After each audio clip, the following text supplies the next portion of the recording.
So what do y'all see on my, let Noah in, that's Rachel. I think she's using her son's Zoom. I know the last name. We see the welcome with the fall leaves. Okay, good, because I see every screen that's coming in. District 8 is here.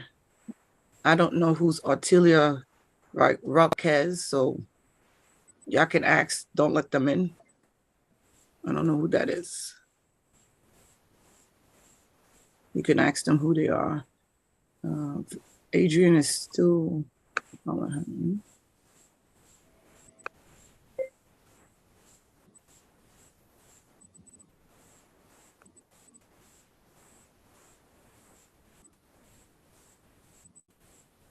we're going to give it 5 minutes for a few more minutes to start. In the meanwhile, we're going to ask everyone to rename themselves.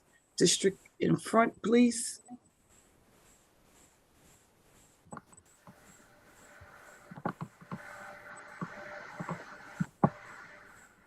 I'm going to start renaming some people.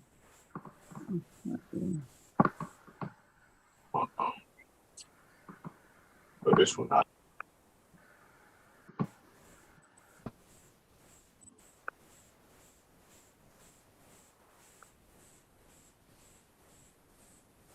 District 20, please rename yourself.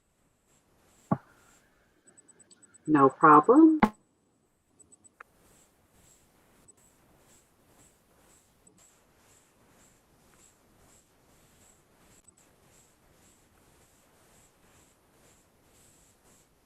It works. It works.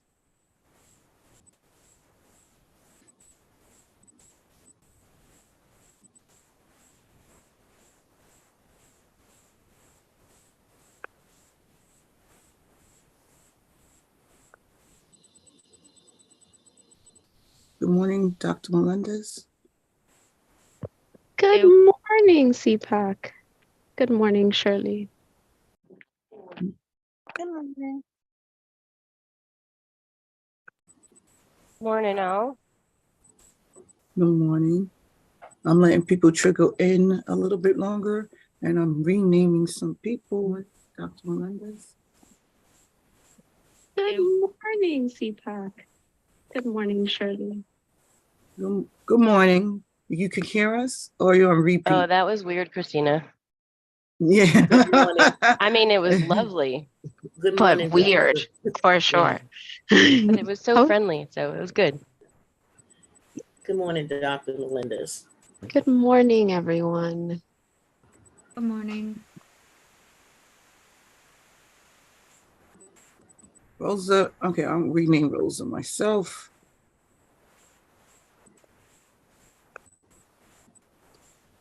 I did. Sorry, I was having problems. That's okay. I'm doing it. I did. No, I just did it. I literally did. Okay.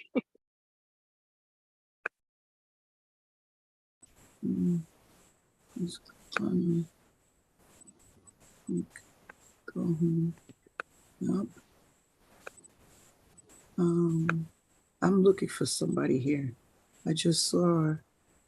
There you go.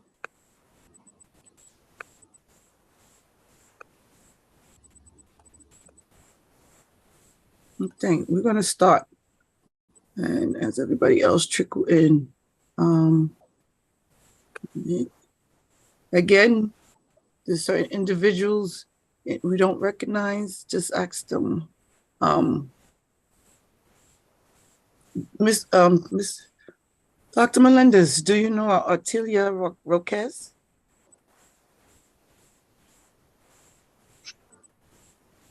Is that a New York City Public Schools person?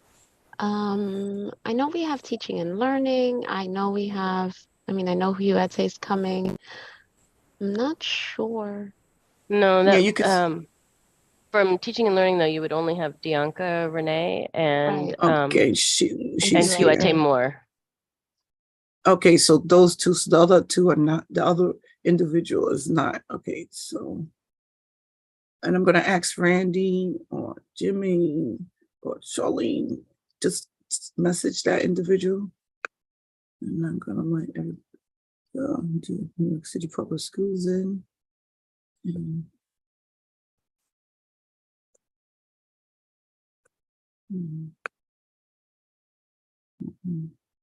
All right, so we're going to start. Time is 9:35.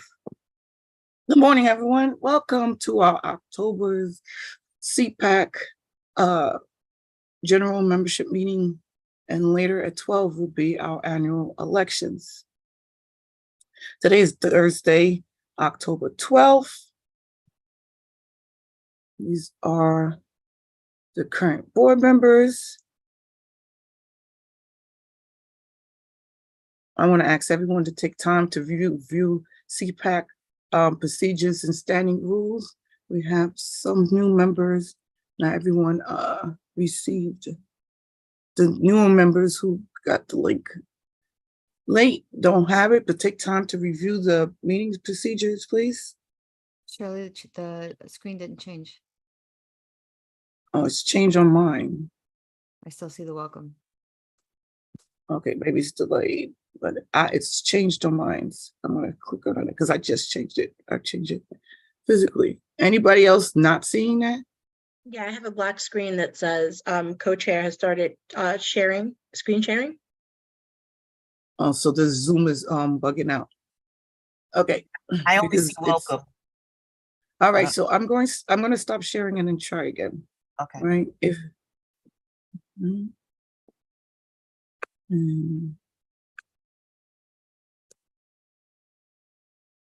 how about that? We're good. Yep, all good. Okay. Okay, so it was just glitching. Give me a second. I need to reset my stuff. All right. So here are the standing meeting rules and procedures. As basic meeting etiquettes. I'm just going to go to the summary page. Okay, so we're going to ask everyone to wait till they're recognized before speaking. We ask you to be present, meaning be attentive to the speaker and the topic at hand. That's including in the chat. No side conversations. We're going to ask everyone to be respectful, courteous, professional. It's okay to disagree, but let's do it friendly. There's no need to be hostile. Not being in agreement, it's an okay thing. We're going to ask everyone to be mindful. You have 2 minutes for your comment or questions.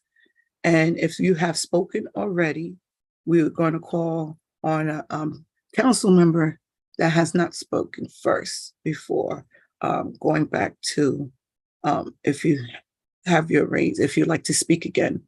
Again, if you would like to speak again, you must raise your hands again. There's no back and forth. So at this time, if you have not done so, you're going to please place your district borough president's council in front of your name. So we are going to do roll call at this point in juncture. So it's not really in order. It will seem like it's in order, but it's not. So District 3, I saw you though. Jimmy, good morning. I'm here. District 5. Here. District 8, good morning, Aisha. Good morning, President. Good morning. Good morning, Erica. District 17. I could swear I saw Veronica. Veronica's not here. Randy? I'm sorry, I'm here. Good morning. Okay, good morning.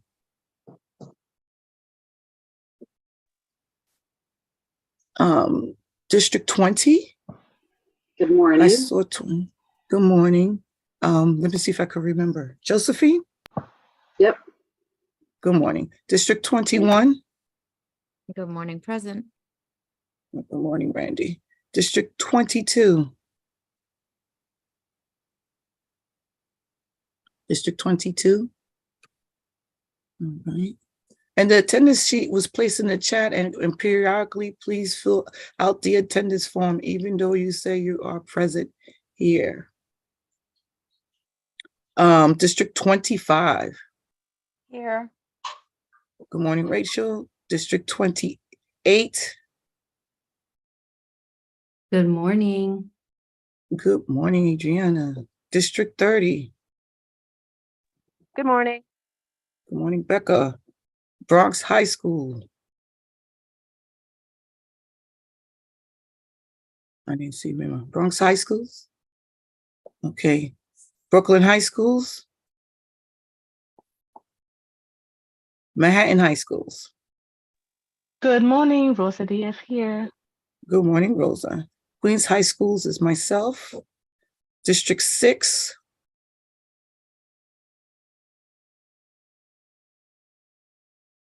I saw Elton. I think it's Elton. District 6? No, it's not Elton, it's Carlos. Okay, District 6 is not here. District 15 is Elton. That's me. Good morning, all. Good morning, District 26. Morning. Good morning, Adriana. District 32.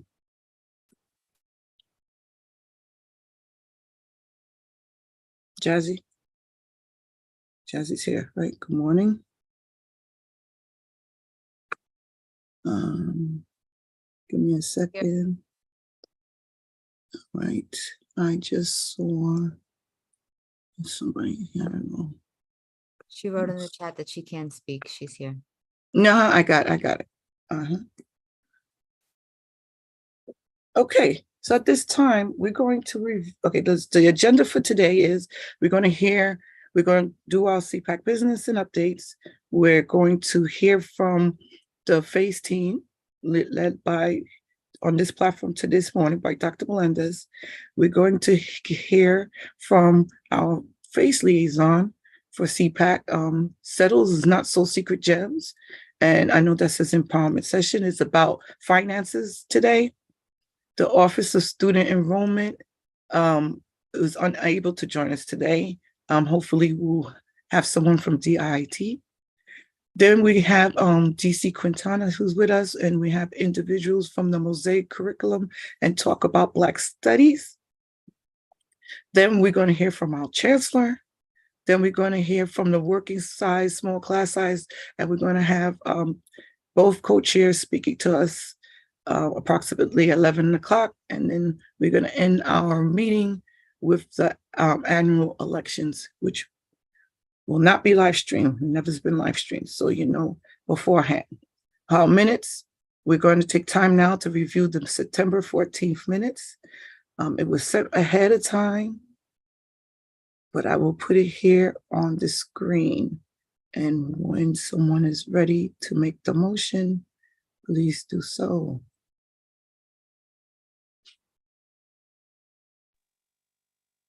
Are we reading it first and then doing the motion? Because I already read it.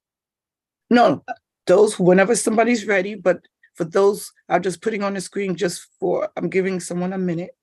Give y'all a minute if you didn't have time to read it. So it's on the screen for you to read. And when someone is ready to make that motion, then we can. A motion that we adopt the minutes for September 14th. All right, thank you, Miss Brown. Do we have someone who can say? Thank you, Manhattan High Schools. Thank you. So at this time, I'm going to give the opportunity, anyone opposes for us to adopt the minutes, and any questions or abstain from adopting the minutes? Anyone at this time? Okay, so our minutes has been adopted. Thank you. All right, real quick, CPAC update. So again, every committee has been having their meetings, except for the special education committee. Probably have to revisit that, but all others had their meetings for the month of September. For the month of October, again, I'm going to go real quick. Capacity building is the first Tuesday of the month. Communications is the first Tuesday of the month, obviously at different times. High school is the first Friday of the month. The legislative committee is not monthly. The next one is October 17th this month at 1. That's the date tentative right now. The multi-language English learners had their September meeting. If they're having a meeting this month, it has not been scheduled yet. Title I is the first Tuesday of the month as well. The Wellness Committee is the second Wednesdays of the month, and the Alumni Committee is quarterly. The first meeting was September 19th. The sign-up sheet is on the, I want to say, is on the website, but I think it's also on the monthly meeting questionnaires. And somebody has their hands up. Okay, District 6 is here. Manhattan High Schools. Rosa, what's up? Yes, thank you. Yes, thank you. I have a question regarding the subcommittee on the high schools to meet on a Friday. Is there a possibility that it can be changed to another date? Well, this is not the subcommittee. This is CPAC's high school committee. So let's not, because That's what there I is meant a to sub. say. Sorry. No, I just want for those who's listening so they don't get confused.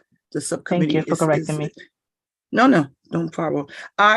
We will address that at the next meeting because I agree with you. It was convenient now, but I don't think Fridays is convenient anymore.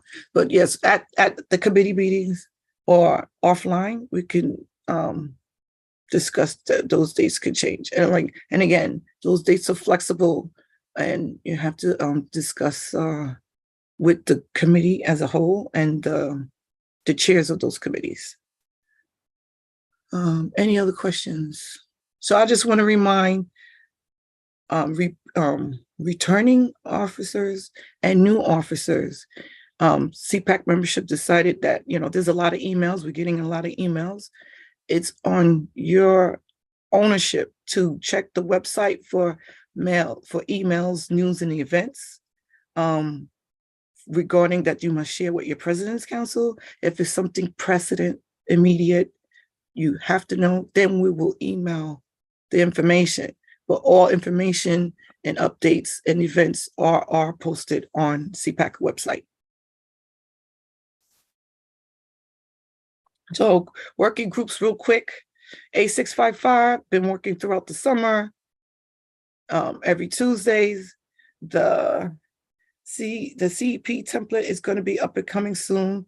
The CEC election working group, there's no election this year, but they are working.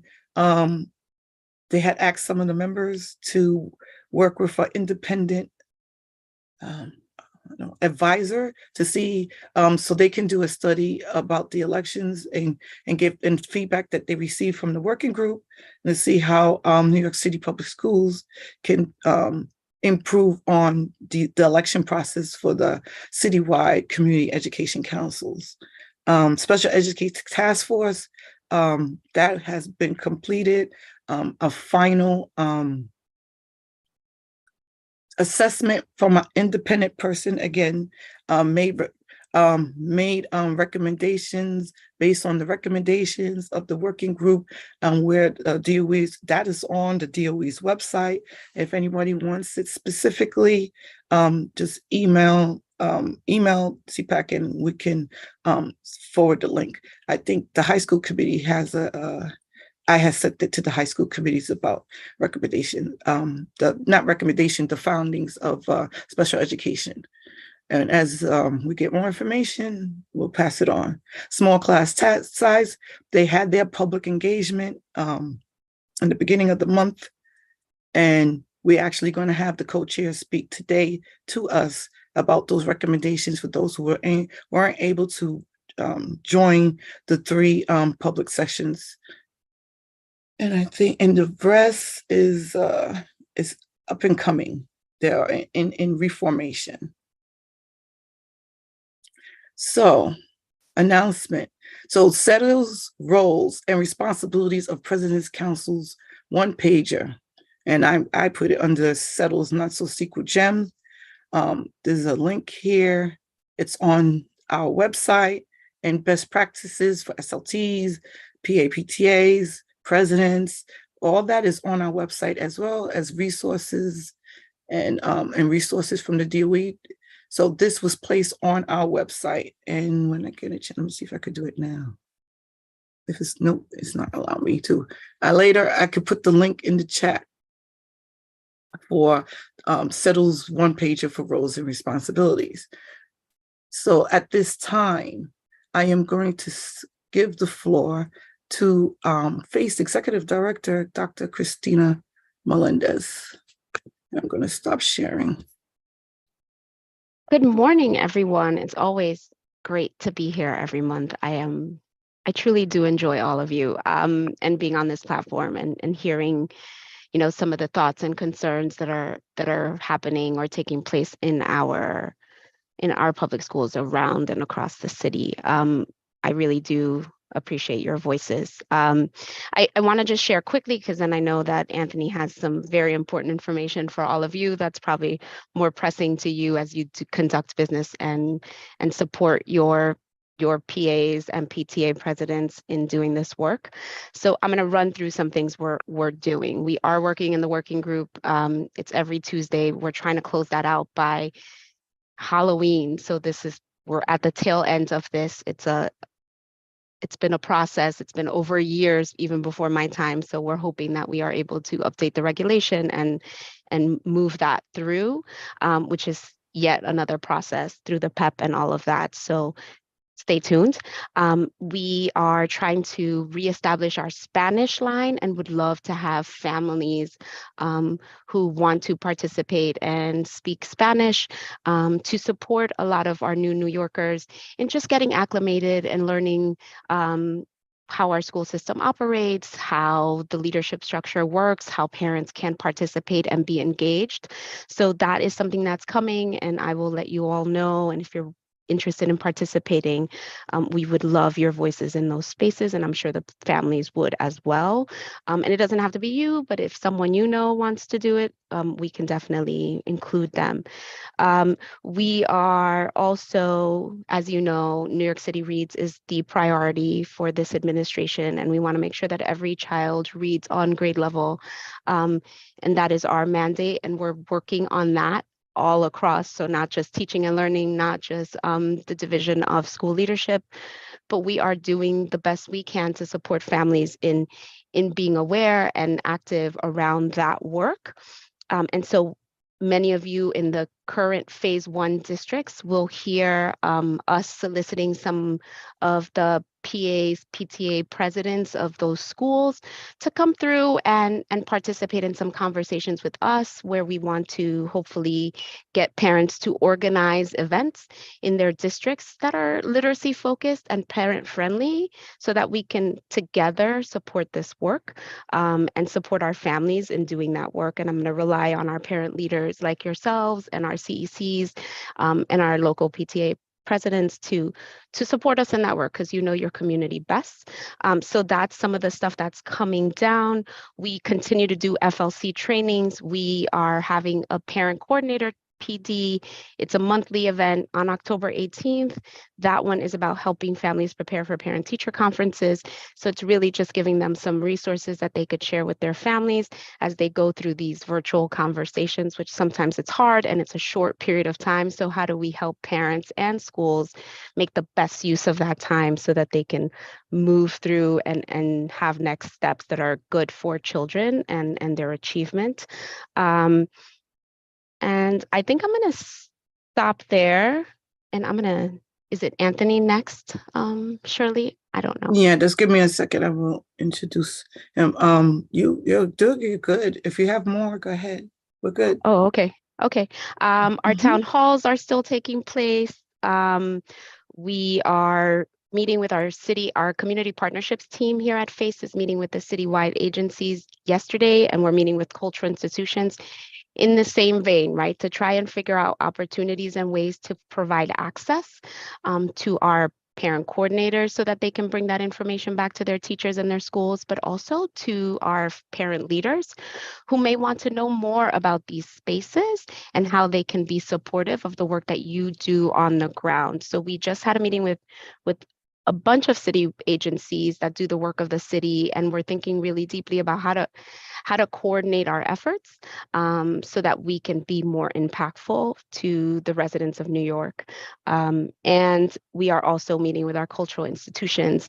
So I know the zoo is coming tomorrow, and a bunch of others to really think about how we can provide opportunity and access to those spaces all around literacy, right? So we're really focusing on what are some of their reading opportunities that they have, and how do we support them in creating materials and resources so that then you can also engage in those spaces and really be supportive of the reading work and priority that we are all, I think all of us are invested in making sure that all of our students can read on grade level.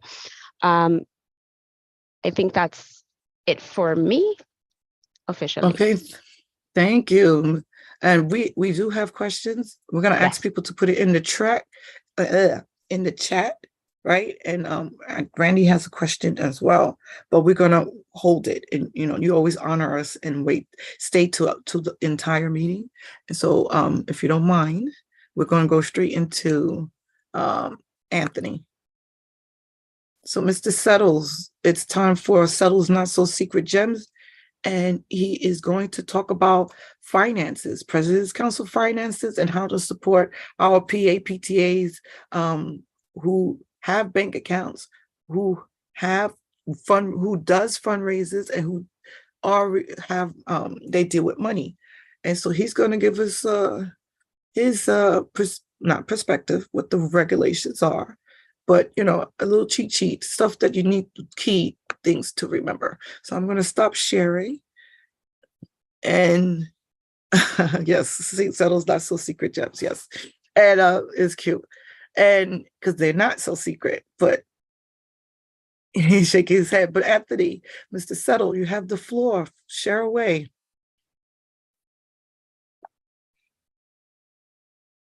There we go.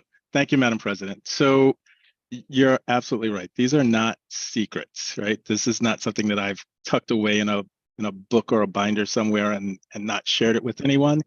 As I've mentioned before, it's all in Chancellor's Regulation A-660. So these are just some reminders, because I know after last month, you all went out, you all downloaded a copy of A660, you've been reading it, you're digesting it, you're understanding it, and I'm just here to help you better understand what you're already reading, right? And if you haven't had a chance to do that, there's still time, all right? So you can play catch up. It's not that difficult. So first thing that I want to remind everybody in terms of their finances, and this is where I think you as president's councils can be of great support to the PAs and PTAs in your districts or in your boroughs. Just by offering them the support and reminding them of what their responsibilities are in regards to money. This is the one area where people can get themselves into trouble really, really quickly when they are on that slippery slope. So what I'm trying to employ you in your role and our role is to help people not get onto that slippery slope, because once you're on it, it's all downhill after that. It can be really, really tricky. So the first thing that I always want to remind you, your finances are your finances. They are your responsibilities. They're not the responsibility of the school or the district or us here at FACE. They are your responsibility. So I know that's a lot that we're throwing on your shoulders, right? And on the shoulders of PAs and PTAs all across the city. But we have to do it that way, right? Because there's that certain level of independence that you have to maintain. But we want you to maintain it with responsibility. All right, so we want you to be responsible. So make sure that you have your own EIN, or tax EIN, employee ID number, tax TIN, tax ID number. You need that to have a bank account. The bank is going to ask you, do you have an EIN? You're going to need that. I'm going to offer you some suggestions about banking at the end, but what I want you to really try to do is be engaging with your banks. Don't remember, they're running a business and you are a client of their business. So make them work for you. Don't work for them, make them work for you, right? So make sure you have your own EIN, because 3 years ago, 4 years ago, the city, not the DOE, the city closed any bank account that for a PA or PTA or group in a school that did not belong, that was not the school's. So schools have their own bank accounts. They use an EIN number. Your EIN number has to be separate from that EIN. So you cannot use the school's EIN number. I want to be really clear about that. You cannot use the school's EIN number. You must have your own. In order to get your own, you have to contact the IRS. We can't give it to you. We don't have it to give. They do. You have to get it from them. If you have a bank account, right, it's going to be a really good idea that you, and if you can't find the paperwork, that you get a copy of your EIN. You can call the IRS, you can email them, they can send it to you. But you make sure that you have that copy of your EIN, and make sure the schools, your PAs and PTAs in your schools and boroughs have their own EINs. Make sure your bank does not tie your personal bank account with the PA or PTA's bank account. So if your PA or PTA or your president's council happens to be doing business with the same bank that you do business with on a regular basis, make sure you go to the bank and have them separate that. Do not allow them to tie it in together. They're going to do it automatically because it's efficient for them, but it's not efficient or effective for you. And it can get you into big trouble. So we want to make sure that you're not getting into trouble. If you happen to be banking, if you're banking with Bank of America and your PA or PTA is now doing business with Bank of America is going to tie the two bank accounts together if your name is on it. You want to make sure you separate that. Banks are going to do what banks will do, because they're doing what they do, but you have to do what the regulation requires you to do. So understand that the bank needs to have someone listed on the account as the responsible party. That's just a matter of financial law in this country. Banks have to have a responsible party for every account that they have. Your name may be that person. At the end of your term, make sure you go to the bank and have that removed and have the person who is succeeding you now on the account as a responsible party. So that's why banks are asking you for your ID, your social security number, because they need a responsible party. But always remember, you may be the responsible party, but you don't own the bank account.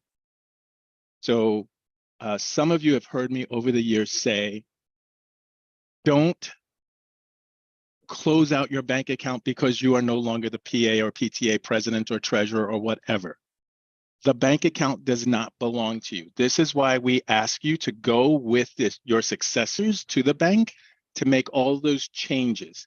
You may have had to be the one to open the bank account, but again, the account does not belong to you.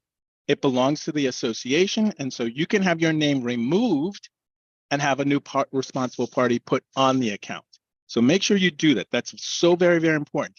If you happen to have been a PA or a PTA person who inherited a closed bank account because your predecessor decided to go to the bank because they didn't want to be the responsible party and close the account, you know how difficult it is to get a new account. So don't do that to the people who are going to succeed you. Make sure your PAs and PTAs in your districts are not doing that. Everybody just go to the bank. Hurt feelings or no, the association has to run in a very smooth way. Everybody go to the bank and make the changes that need to be made.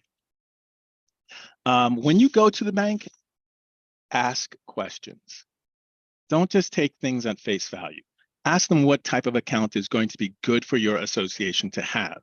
Make sure that you understand the services that that bank provides. Try to understand the fee structure, if there is a fee structure. We have had many, many bank accounts over the years go into debt because of fees. So if you have PAs or PTAs in your district and they're not big juggernaut fundraisers, they're not raising a lot of money, a lot of the money that is in their bank account is going to get eaten up by fees to maintain the account. So you want to make sure that they understand what the fee structure is for those banks, right? Let's move on to something a little bit more mundane. Budgets. So first and foremost, what is a budget? A budget is actually a spending plan, right? It's how you're going to spend the money that you're going to raise. What's the blueprint for all of that? So how much money do you want to raise? And how much money you have to lay out in order to raise that? Because what events that you've got going on, you want to make sure that you understand how much money has to go out to do that in order for the money to come back in through your fundraiser. So you want to have a budget.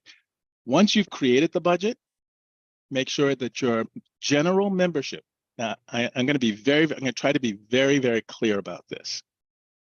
The executive board drafts the budget. They create the budget, but it's the general membership that approves the budget.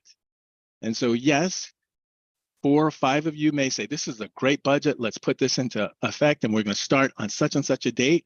And you didn't tell your membership that this was your budget. You didn't share that information with them and they didn't approve it. Guess what? You shouldn't be doing any of those fundraisers, right? Because you didn't get the approval to do those, because they didn't give you the approval to spend money for whatever you might need to have the fundraiser. And so you can't really do that. So make sure that you have approval for your budgets. Plan out all your fundraising activities and approximate how much you will need to spend and how much you will bring in. So if you're spending more than you're bringing in, you really want to revise that budget, because that budget's not going to work for you, right? You're barely going to break even at that point. So this is the reasons why you want to have this written out. You don't want to be doing it on the fly. You want to sit down and think about how much money you're going to need to do what you want to do. That's where you start. And then you work your way backward and say, we can bring in X number of dollars, we think, through this, but this is how much we're going to have to spend in order to get that, right? So you want to be looking at these two things. Your budget can be flexible, but just make sure you're always getting the approval. Your budget does not have to be etched in stone. You can revise your budget, but every single time that you revise your budget, make sure that you are getting that budget approved by the members, okay? Your bank accounts. In order to fundraise, you need to have a bank account, checking account preferred. Let me say that again. In order to fundraise, you need to have a bank account. If you don't have a bank account, you should not be fundraising. I know you want to do a lot of great things for kids in your school. You want to do a lot of great, wonderful things for your school, but having the drawer in the desk is not the bank, right? Because somehow, I hear this all the time, somehow money can grow legs and they run from drawers, right? I don't know how it happens, but it does. Don't get yourselves into trouble. Get a bank account, right? You have to have a bank account in order to do the fundraising. I see your hand up, Veronica. I'm just going to wait on Shirley to tell me when to take questions. Yeah, we're going to pause to take questions. You could put it in the chat if you're going to forget, because admissions is here. So we were so they are here. So we're going to be on schedule because we don't want to keep DC Quintana's team holding, and then we could come back. Anthony's not going anywhere. I'll be right here. So at this time, listen, yes. So you tell me what to do, Shirley. Yeah, we're going to pause for a second, and we're going to let Matt is here, Brogini, and admissions, to talk about admissions. And I just want to say the reason why they weren't going to show, because today is the rollout for middle schools. So it's a big day for them, but they've squeezed some time. So we're going to give Mr. Brogini the floor. Hi, everyone. Nice to see you all again. Thank you for having us. So we are underway with both middle school and high school admissions. And we wanted to join today just to give you a brief update of where we are. And then we want to come back a little bit later this fall to have a little bit of a deeper dialogue around the admissions process and to share some ideas we have with you. So I have with me today two of the team leads in our office. I have Kristen O'Neill, who runs high school admissions, and Zai Green, who runs middle school admissions. So I'm going to invite each of them just to jump in for a couple of minutes to share where we are in the timeline and what's happening with admissions. So Kristen, over to you first. Hi, good morning, everyone. Excited to be here today. So for the high school admissions process, we opened everything last week. So on October 3rd, the high school application, the specialized high school admissions test registration, and the application for LaGuardia High School all opened. October 27th is the deadline for students to register for the Shazat. And then students are going to be taking the Shazat throughout November and December. And December 1st is the deadline for the high school application, as well as the deadline for the application to LaGuardia High School.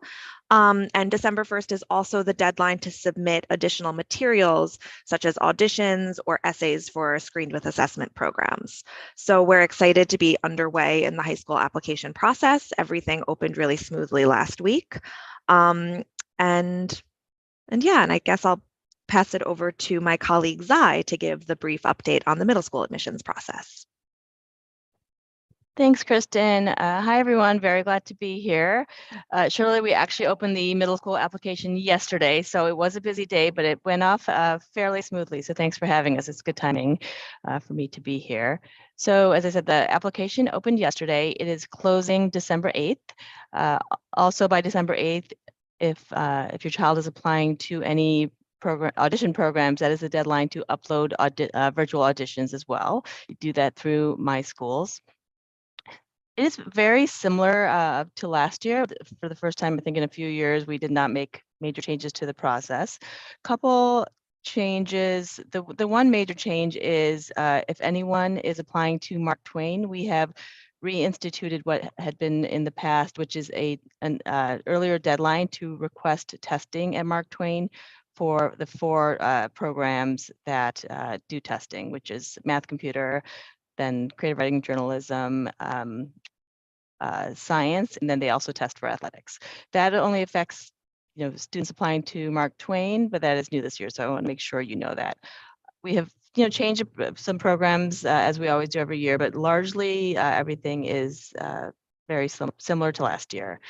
If you have questions, I think the best way to get to us is to email msenrollment@schools.nyc.gov, because there's a few members of our team checking that, and that's the best way to really to get to us.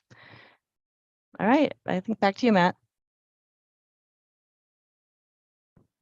All right, so I know we only have a few minutes, but if there's a couple questions, we're happy to take a couple. Or if there's anything else we can share, we're happy to share anything anyone would like to know.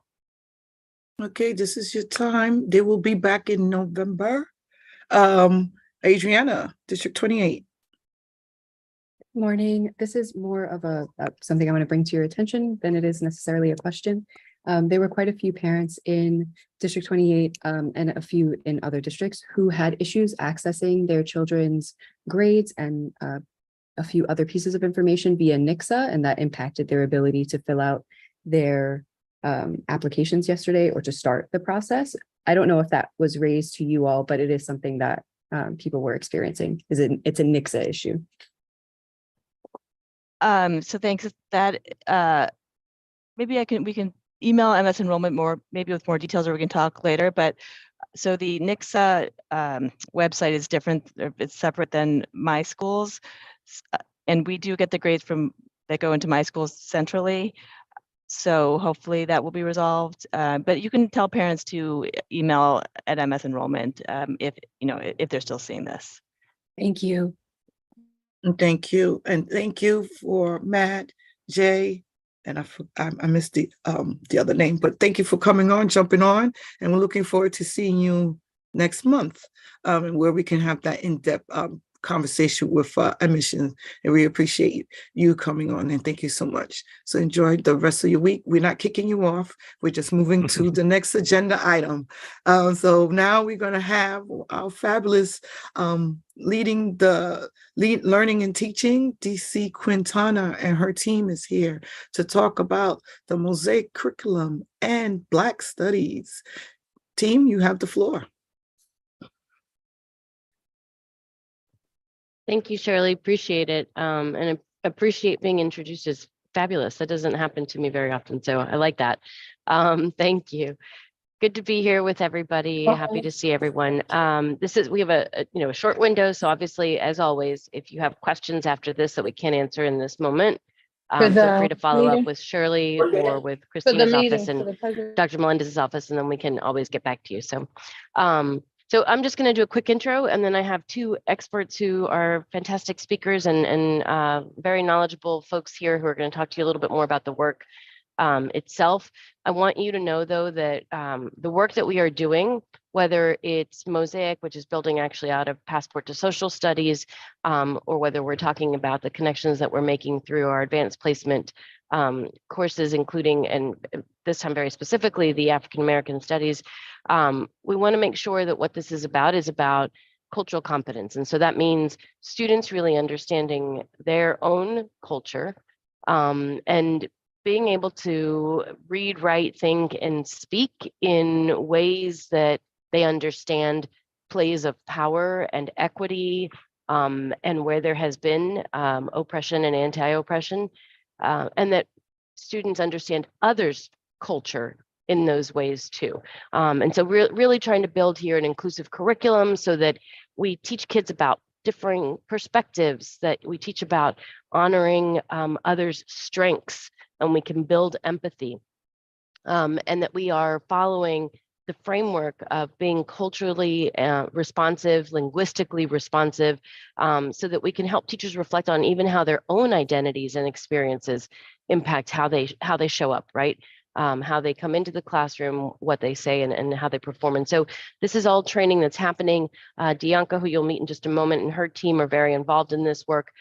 Joe Luft, who's on the call as well, leads the Division of Educator Development that has CRSE, advanced placement, and so many other things under their umbrella. And so I'm really excited to introduce, and I think Huete goes first. So Huete is my chief of staff and has been leading our Black Studies curricular work. And so Huete, if you want to introduce yourself and get started. Thank you, everybody. I'll try to answer questions in the chat as we go. And I'm gonna pause for a second because everybody got a slide, so I want everybody to see your slide for introduction. Hold on a second. So this is like a reflection of the work that they've been doing in the past couple of years regarding Mosaic curriculum. And so now, as DC Quintana introduced Ms. Moore, she has the floor. Yeah, there's a lot happening, and we're really, really excited about it. So, All right. hello everyone. Shirley, I had not seen that slide. That is such a fabulous slide. Thank you for sharing that. And it is super all-encompassing. So DC Quintana, thank you so much for that beautiful introduction. I think it flows really nicely into the things that I want to talk about today. And I just wanted to, again, I think in this conversation around Mosaic, around Passport, around hidden voices, around the Black Studies curriculum, right? I think there have been a lot of questions that we've had. And so I want to be able to frame this conversation today as a way to be able to hopefully clearly and succinctly explain kind of the differences and the connections between all of these pieces. So as you all know, New York City Public Schools, we embarked on a multi-year project back in 21 and 22 to develop these materials that DC Quintana were talking about, and also the professional learning for teachers that would allow every single one of our students, every single one, to see themselves reflected in the instruction that was taking place in their classrooms and their schools, and to be able to have rigorous and engaging conversations about what does it mean to be a part of a diverse and multi-ethnic city. And so this work has traditionally been framed and known as Mosaic. And Mosaic has been the approach that we have named as developing more culturally responsive and sustaining curricular resources for use for our teachers, our principals, our school staff, our superintendents all across New York City Public Schools. So Mosaic is the umbrella term, okay? So in Mosaic, there is an integrated collection of resources. That includes Passport to Social Studies, that includes the Hidden Voices work, that includes the citywide digital library, so the collections that come with Mosaic and Hidden Voices, that includes Civics for All, and there are many other ongoing curricular work that's being led by the Division of Curriculum and Instruction that sits under the Division of Teaching and Learning. And these educational resources that I'm talking about, and as DC Quintana mentioned, they are intended to affirm and amplify the diverse experiences of our students in New York City. And they are very unique to New York City because we know that New York City is unlike any other city in this country. And really this work was also, the intention of it was to build on the success of the Hidden Voices project via Passport to Social Studies. And Passport to Social Studies, right, that is the curriculum that was created by our social studies team. And that success has been quite wonderful in that we have over 80% of all of our schools that have identified using Passport to Social Studies in K-8. Right. So if we wanted to think about what does it mean to create culturally responsive and sustaining curricular resources, what way to do it than to shepherd it through the success that we've already had in the systems. So in addition to these resources that we have, we also, and you all know this, the city has made a major investment in the educator development via the implicit bias trainings. And now this is an opportunity for us to go deeper with teacher training that is focused on culturally responsive and sustaining practices in the instructional materials that we put in front of our students. And ultimately, we hope that that leads to the impact of our student achievement as well, right? So we have Passport to Social Studies. We have Mosaic, we have Passport to Social Studies, and then we have our Hidden Voices work. And so our Hidden Voices project, our hope is to reflect the various voices that have not been raised to the surface in traditional history conversations, right? And so we've been able to work towards thinking about what does it look like to amplify those voices that are often left out of history. I'm really excited to say that we don't just do this in isolation. We have a number of partners that have been a part of this work along the way. We really think it's important to be able to center the expert in this work. And so our social studies team, for every single Hidden Voices initiative that we have, we seek out professors who have been doing this work for decades. Like, for example, I will tell you that in the Hidden Voices Global Africa Diaspora work that we're getting ready to launch soon, we've had the opportunity to work with Professor Gomez from New York University, and he's been the lead scholar on that work. So again, it's really important that our team and that we think about what does it mean to bring all the experts from the city to be able to create rigorous and thoughtful instruction for our kids.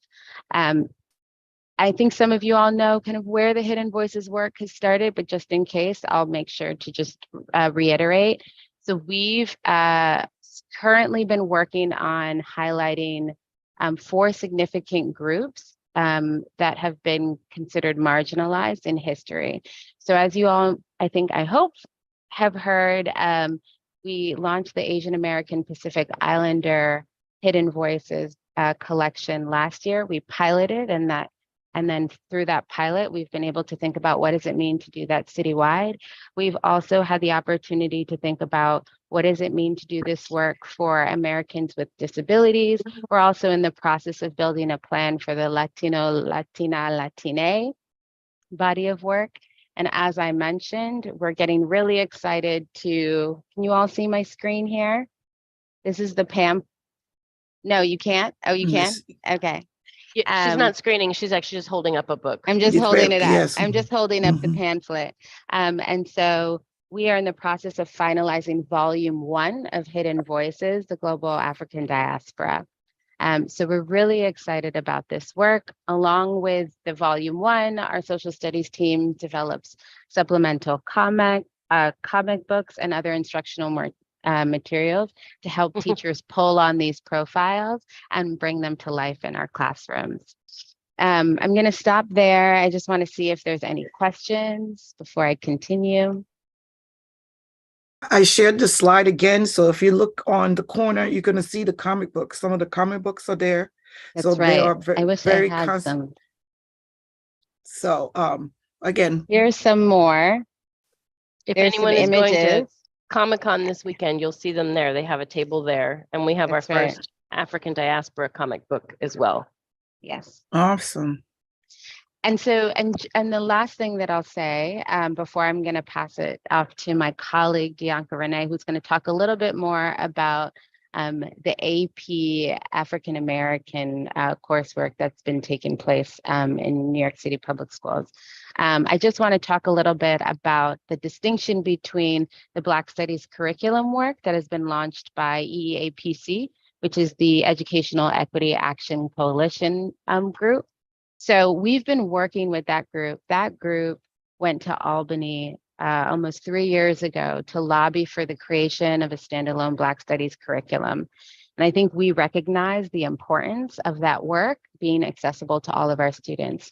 So I'm so happy to say that as we enter year 3, we've been working really intentionally with EAPC to ensure that there is synergy between the lesson plans that they've created for the Black Studies curriculum and what does that mean and look like to be a part of the global Africa diaspora work that we're already shaping. And so when this launches both on WeTeach and as a tangible product for our schools, you'll be able to read and hear a little bit more about the alignment between the Black Studies curriculum and the global Africa diaspora work.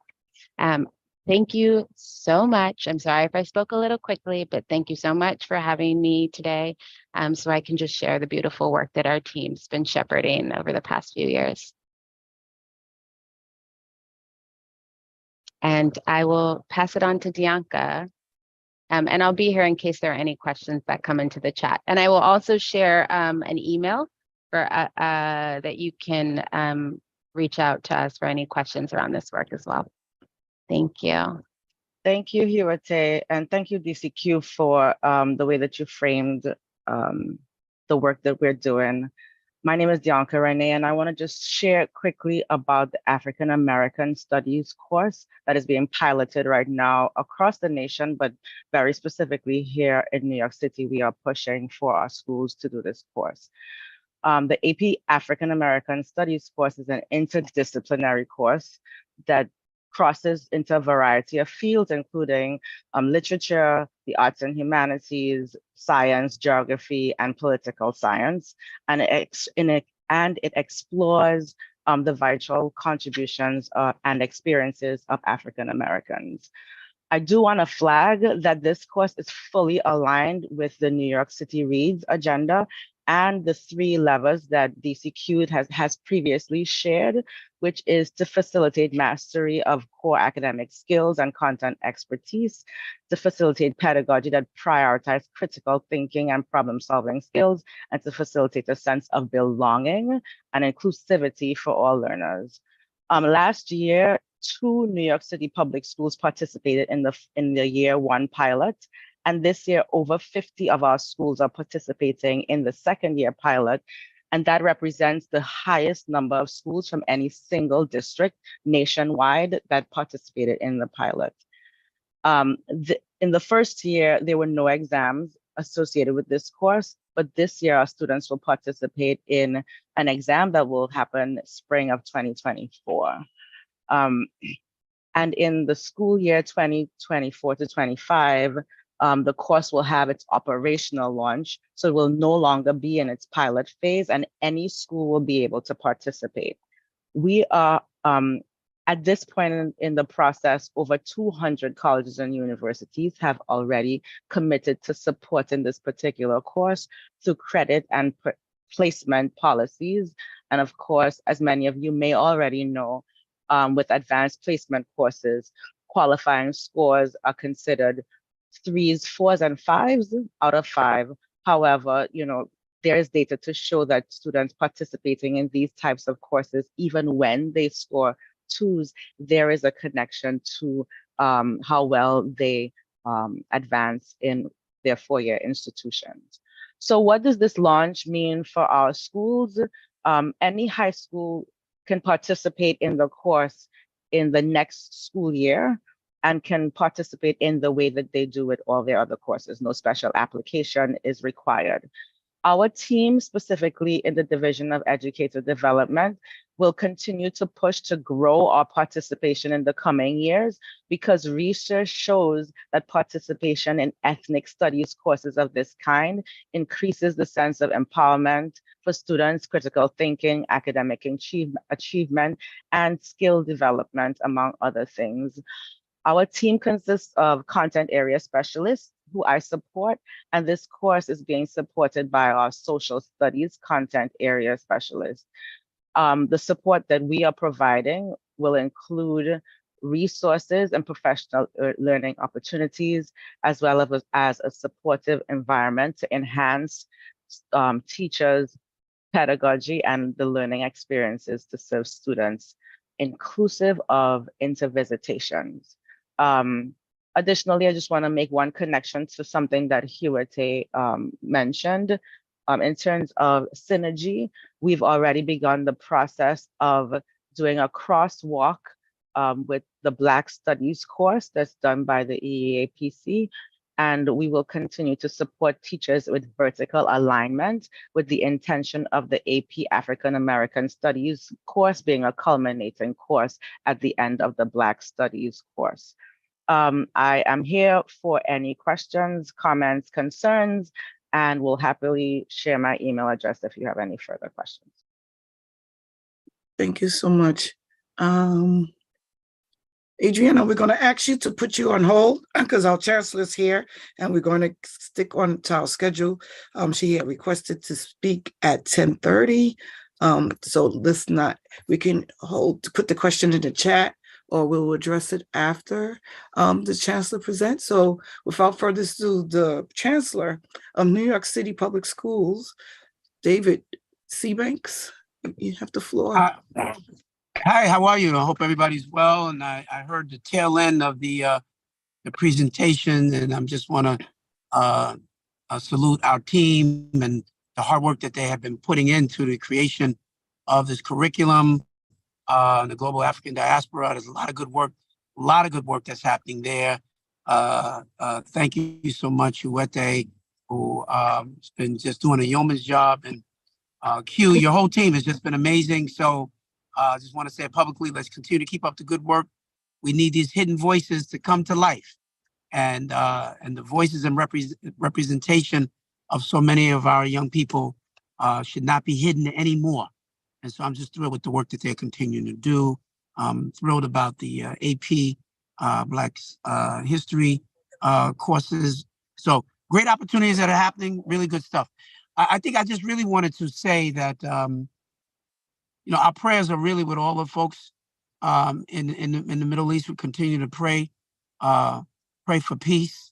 And it is a very, very difficult and dangerous situation that is happening in real time right now.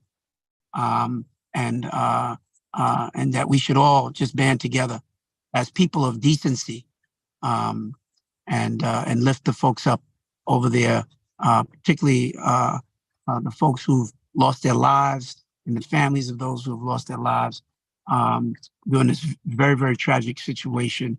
I've been to Israel twice, and I've been right in the places and spaces in Ashkelon and other areas which were hardest hit with these just heinous acts of violence. And so it resonates with me on a real level.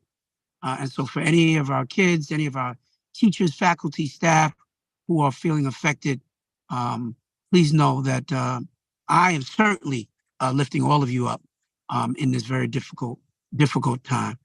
And so, Shirley, I think I always prefer to just, take a few questions in the short time that I have with you, as opposed to doing a real presentation of sorts, but I did want to say that. Thank you so much. And I appreciate it. But my co-chair has several questions or comments on behalf of CPAC to ask you, sir.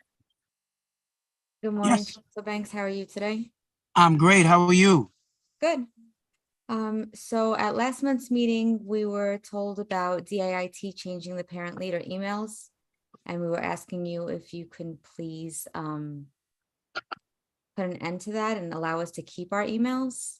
So I want to know an update on that. And then also, we were informed that the DOE was removing the vending machines from schools, and we were asking if you would be able to give us a waiver for Chancellor's Regulations A812 to allow PAs and PTAs to fundraise more bake and snack sales. Right. And so in the past, it's been done where, I mean, it's been years, but we were allowed to fundraise for Haiti when they were in crisis.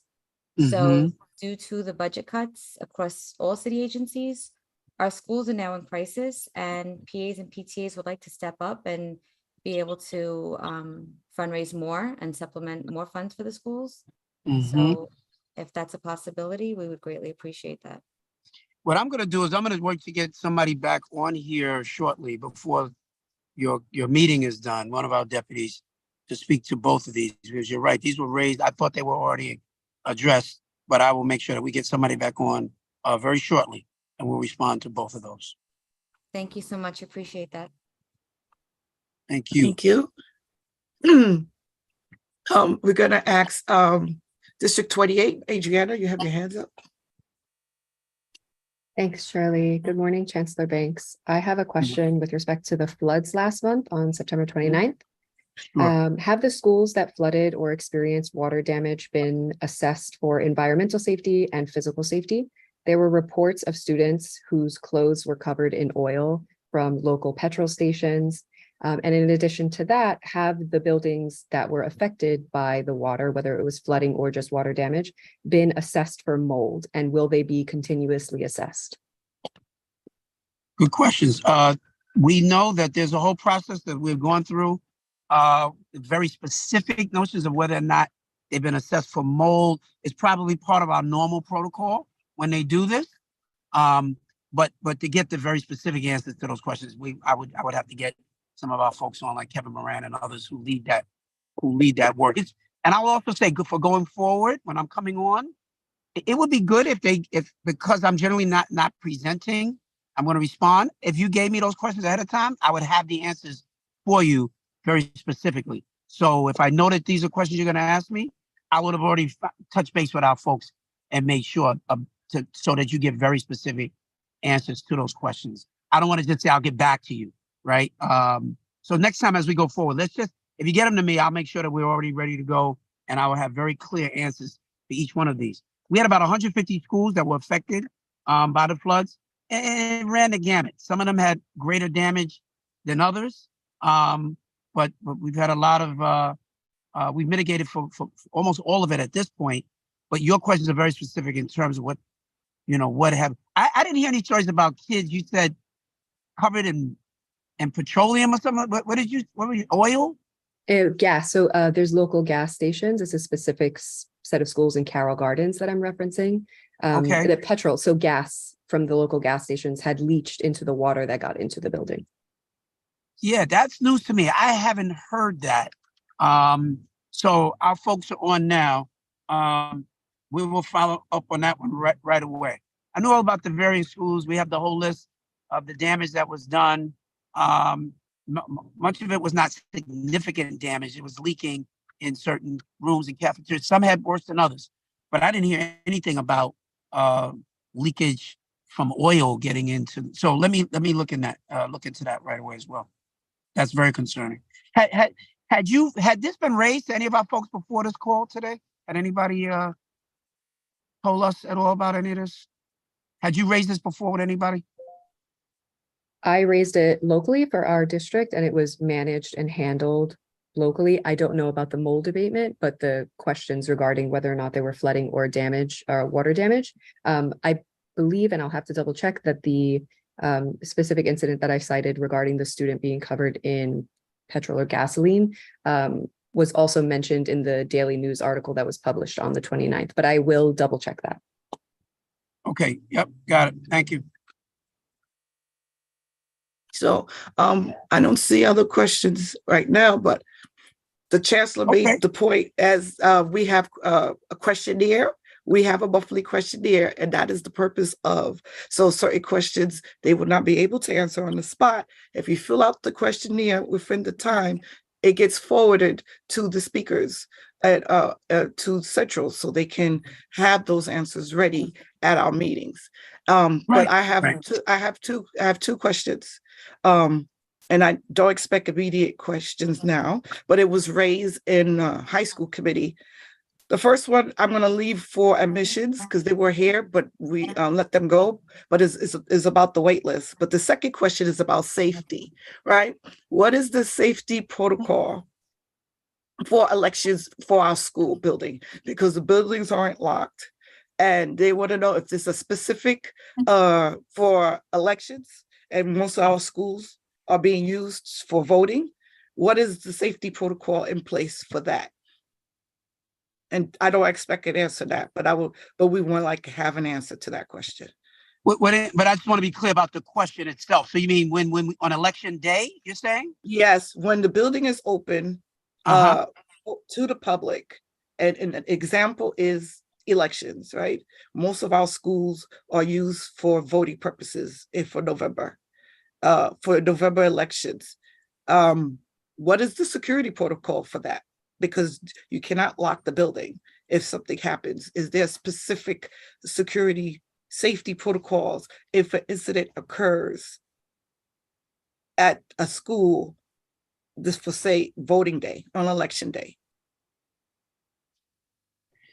Yeah, so again, we can get back to you on that. But Chancellor, if I'm not mistaken, the kids are not in school on election day, right? yeah, it's a remote Yeah, day. no, yeah, on election day, the kids are not in school, and we're actually looking at that day potentially as a virtual professional development day. That's a professional development day, so there are no kids in school on that day. So Well, that's see, that's the debate here, because usually it says to pass during the pandemic that election day was going to have virtual learning. On the school calendar this year, it says schools are closed. It doesn't say students are virtual. It's the PD day for the school staff, right? UFT. So they can't have a PD day and do virtual or the asynchronous learning. Yeah. So that's the debate. But the thing is, kids, it's election day. Kids aren't in school, but parents, just children themselves, if the students take if the parents take them to go vote. So it is not, but it's a school building. Is there a security protocol? If an incident happens on election day, yes, there's no students there, but students might be there, and the family is going to be there to vote, those who, if that's their voting site. So that is the question raised. Is there a security protocol if there's an incident that occurs, so happens occurs, and I'm not going to wood, we don't want an incident, but is there in place if there's a potential? Well, yes, we always have. We don't open up our buildings unless we have school safety agents who are manning our buildings. So that won't change. If the buildings are open, even if it's just for an election, we always have security that's posted in our buildings. I thought the question was suggesting that we still had kids in the building. There won't be any kids in the building. There may be, like you said, there may be a student that shows up with their mom for 10 minutes while she comes in to vote. They come in and they leave. But that's not what I thought the question was. So no, we always have school safety agents posted. There's very limited access around the building. These elections usually take place right in the food cafeteria. People come in, they cast their vote, and then they leave. But there's generally staff in the building because it is a professional development day. But we will be making a decision in the next couple of days on whether or not that day might even be a virtual professional development day, which would mean there really would be nobody in the building other than the school safety agents and whoever's showing up in the building to cast their vote and leave. So to be as light as you would ever see a building to be, and we'll have our school safety agents there monitoring everything. I appreciate it. I'm still looking to see if there's some questions from the YouTube, but I just want to clarify it ties into the locking mechanism, right? I think this is where they were going with. If an incident happens, also NYPD is at each school. I know that is, but the school is still responsible because the school is open. They want to know what is the security protocol? What is the steps that's going to be taken if an incident happens? It's the normal protocols that we have every day that we've had for the last 100 years. We got school safety agents in our buildings. It's nothing. I thought they were asking for something special. It's a regular day. We have school safety agents in all of our schools. We have them located right at the front door. those may have heard me announce in the past, we've already started with our door locking system, camera system at many of our elementary schools. We're starting with the youngest kids first. And we've got about probably over 150 schools now, elementary schools, that now have their door and camera locking system in place, which is great. It's going to allow for them to lock that door once the kids are in school. And then whoever's coming into the building has to ring the bell, present themselves, and there's a protocol around that. So we feel really good about that. We'll be finished with all the elementary schools by the spring, and then we're going to start with the middle schools and then the high schools. So it'll take us about a full year to outfit every single school. We have a lot of buildings, but we feel good about where we are, but we're not all the way there yet.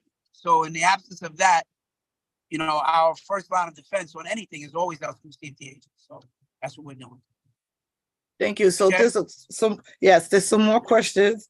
So they had this year they had midterm elections. Was this okay?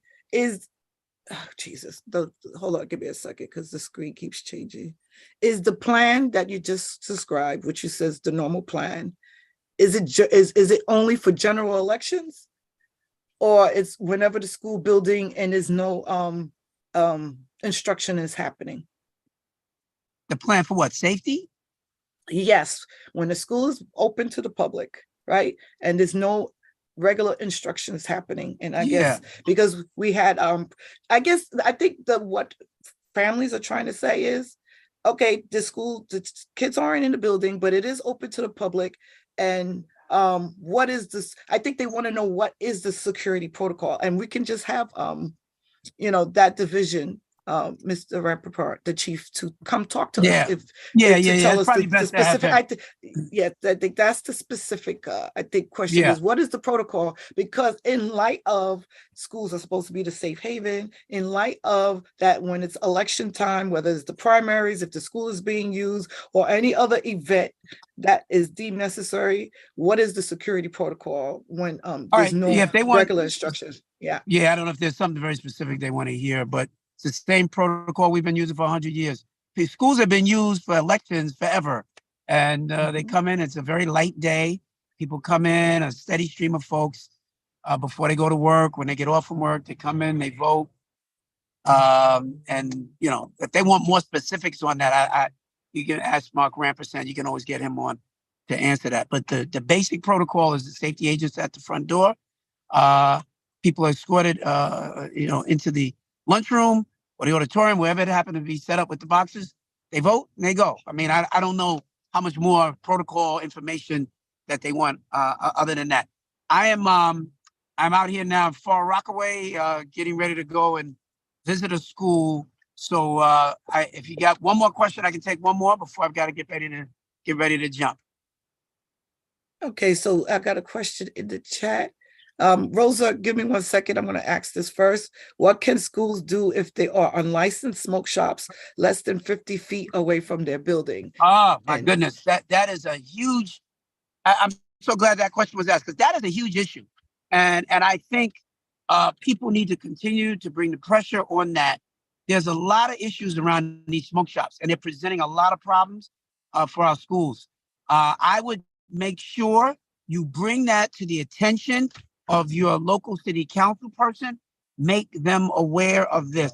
The city council is spending a lot of time now leaning in on this. I would bring it to the attention of the local New York City Police Department, your local precinct commander. Make sure that they are aware of your concerns, let your voices be heard. They're trying their best to deal with this. And I think the law prevents, the mayor has talked about this for a while, and he could solve this problem quickly. But the way the law is actually written right now prevents the mayor from kind of doing what he knows that he can do to solve this issue. And the only way that will change is if people let their voices be heard. So it's a little less of an issue for the chancellor. It's more of an issue for the NYPD, for our local elected officials. So please let your voices be heard. Make them aware of what you're seeing and what your concerns are. And I think that can go a long way. So with that, I've got to get ready to run into the school now. I know you could you just take one more for Manhattan High Schools? just one more question. That's Okay, the last just question. pull over. Thank you. Go ahead, Thank you so much. Rosa. Thank you so much, Chancellor, for stay. For one more question, this is very important. And with regards to deactivating the current parent organization's emails, I'm hearing that DIIT has not provided the access to the portal for the districts and principals to access the system. What can we do? October is like in 2 weeks. That's what I said. I'm gonna get one of our other deputies. I'm gonna get one of our other deputies on now as well to address this, because this was raised before. Chancellor, Thank you. we have spoken and raised this to DIIT. This is not new. Their communication, they got that their email and all of that was not working last week. So they are working to try and figure that out. So they are very well aware of some of the issues that FLCs and parent leaders are having on the ground. All right, so let's get something set up, Christina, so I can sit down with these folks, because this was raised at the last meeting, and the fact that it's still not resolved and parents are like very concerned, as they should be. I may have let that one slip. So I want to make sure that I get a quick follow-up on where we are with this now, because I don't want parents to feel like, oh yeah, we're working on it. This should have been dealt with from the last meeting, so that we have clearer answers right now for the folks. Okay, so let's and with respect to the vending machines and the fundraising abilities, because we work to make sure we need to get somebody on who can answer these questions today, not just we'll get back to you, but somebody who comes on, whether it's one of the other deputy chancellors or whomever. But let's get the word out right away so folks can get some clear answers before they're done with their call. All right? Sounds good. All right. Thank you. Thank you so much, Thank you, everybody. sir. I've gotta go now.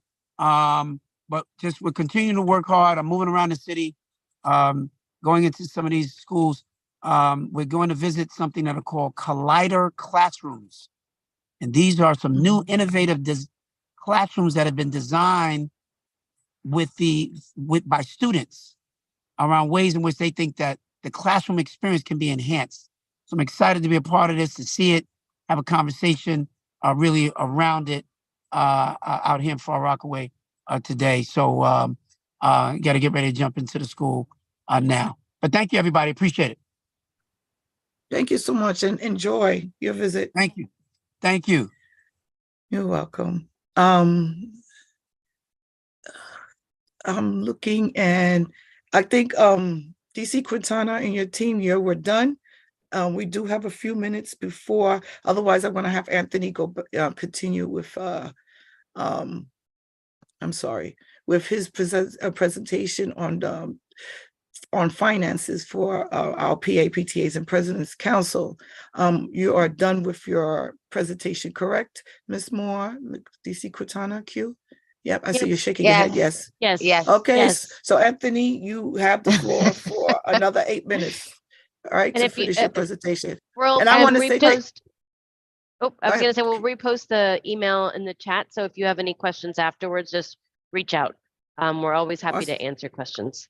And thank you. And we really appreciate you taking the time out and informing us or re-educating or giving us updates about that wonderful program of the Mosaic curriculum, which we need as a whole to speak more about, because they're doing, your team is doing such a wonderful and great things regarding that information. Thank you. I'm losing my voice this morning, but at this time, we're going to give it to Mr. Settle to thank you all. Finish the finances. Thank you. So I guess I left off at banking accounts and fundraising, and so some incredible things that we tried to do in 2021 when we got the revisions to the regulation passed. So in terms of your banking and your ability to do banking, right? We made it possible for you to take advantage of online banking opportunities, but we also wanted to house it within some really clear and concise controls, right? And again, all of these things are in place not to hinder the work that you're trying to do, but really to free you to be able to do it in a way that you're not going to get yourselves in trouble. Look, I recognize, I've been doing this for a little while now, right? I recognize you're all parent volunteers. And when it comes to banking, we're asking you to do some really tough stuff, right? And so how do we try to, and you remember the commercial, stay within the lines are your friends. We would like for you to stay within the lines when it comes to banking. And so that you can't do everything that you may want to do, but you can do a lot more than what you used to be able to do. And so with that, you can take advantage of online banking opportunities, particularly in ways that you could pay vendors online. So if you're dealing with a vendor, if you got a better price for something, for an article or service from an online vendor, you can now pay that vendor online using the debit card that your bank is going to issue you. Banks are going to issue the debit card automatically, right? That's just what they do. Like I said before, banks will do what they do. What we want you to do is to do what you do in accordance with the regulations. So you can use that bank card now to pay an online vendor. You can use that bank card to pay for certain services and goods. What you cannot do with that bank card, and here's a real catch, you can't take cash from an ATM. You can use the bank card to deposit cash into the ATM and make sure you get that receipt, and the treasurer has that, but you cannot use that card to get cash, right? I know it could make your life a lot easier, but it could also get you into a lot of trouble. So don't use the bank card for cash, right? Don't use the bank card to get cash to reimburse somebody or even to reimburse yourself. Get the reimbursement by way of a check, right? I know it could be an extra step, an extra 2 or 3 steps. It's going to be a pain in the neck, but believe me, it's going to keep you and your associations out of trouble, right? So just make sure that is one of the things. If you're setting up the online bank account, and I know there's still some issues around the emails, but we're asking you to use the DOE email, right? Not your personal email. You may, we'll figure all this out as time goes on. I've always get questions about signatories. Who can sign a check for the PA or PTA? So very often I get husband and wife are both on the executive board of the PA or PTA, or mother and daughter, or father and daughter, or father and son, or some familial relationship of people are sitting on that executive board. Can they both be signatories on the check?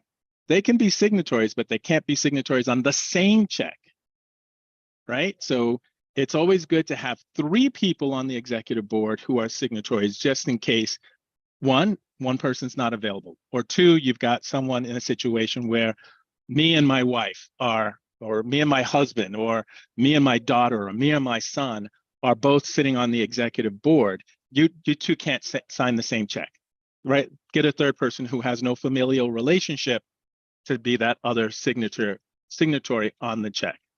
Fundraisers.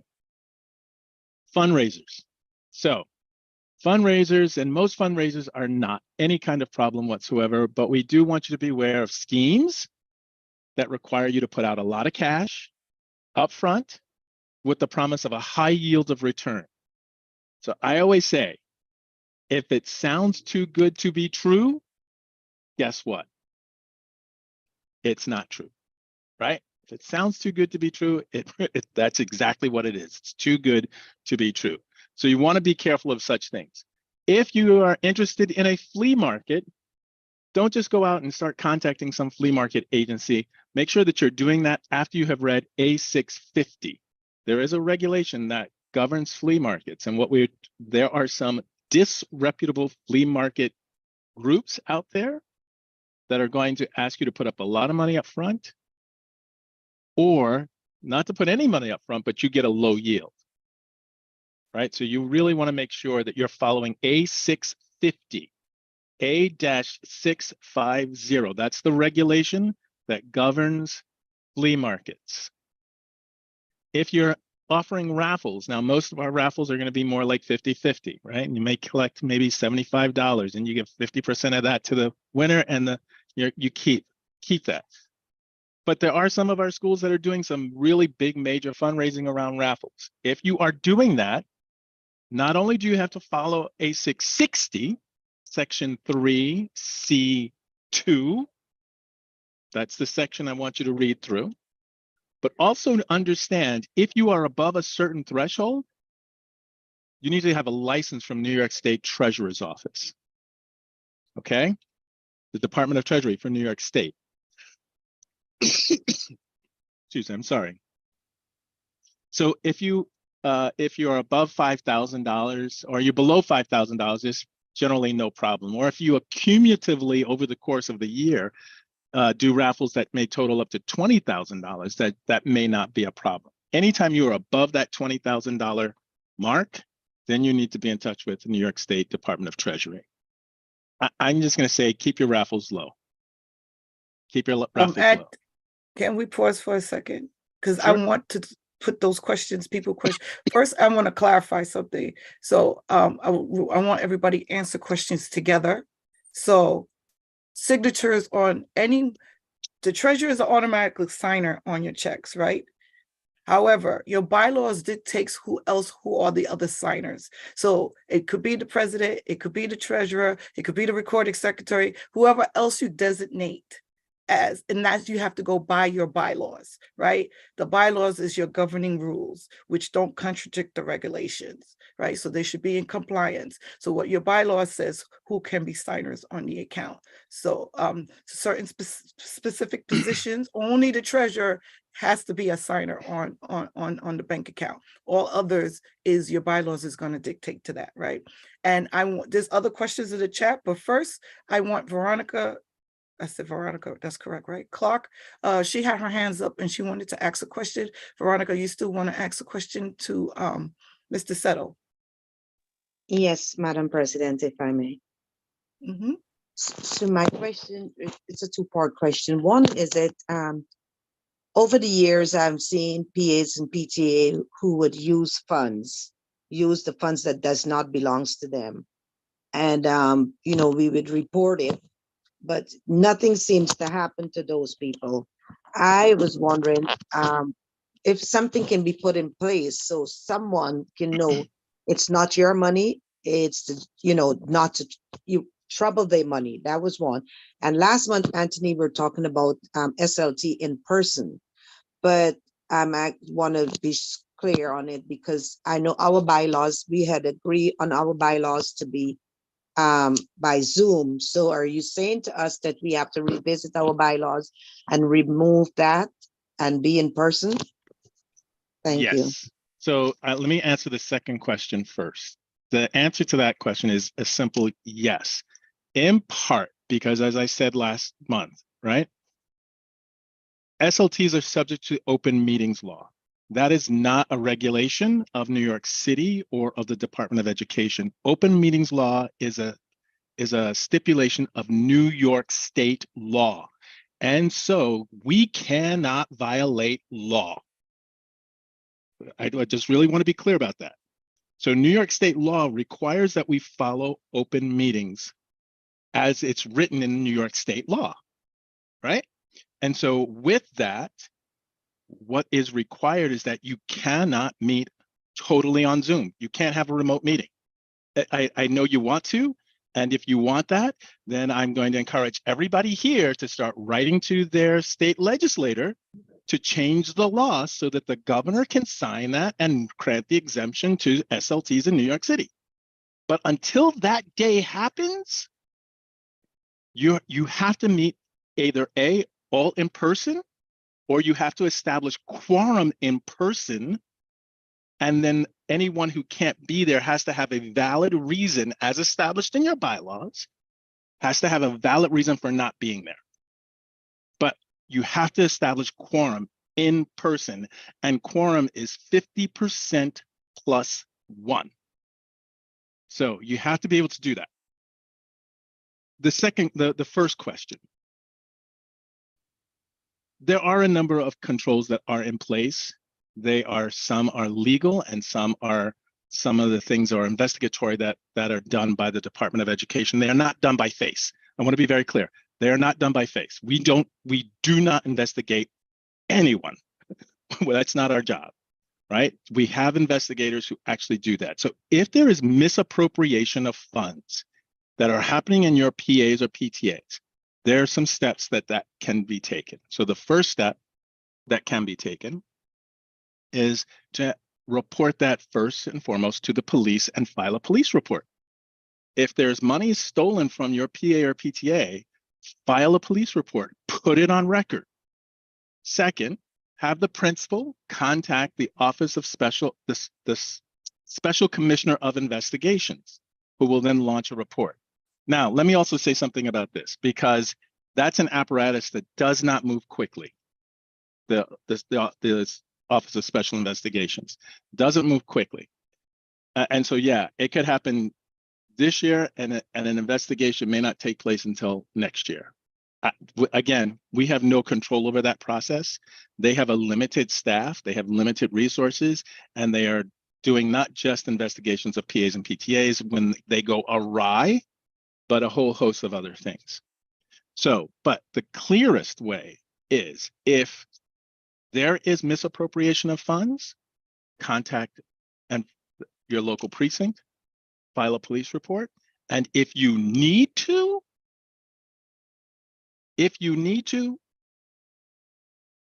contact the DA's office. We have had incidents where the DA's office has actually prosecuted people who have embezzled money from PAs and PTAs.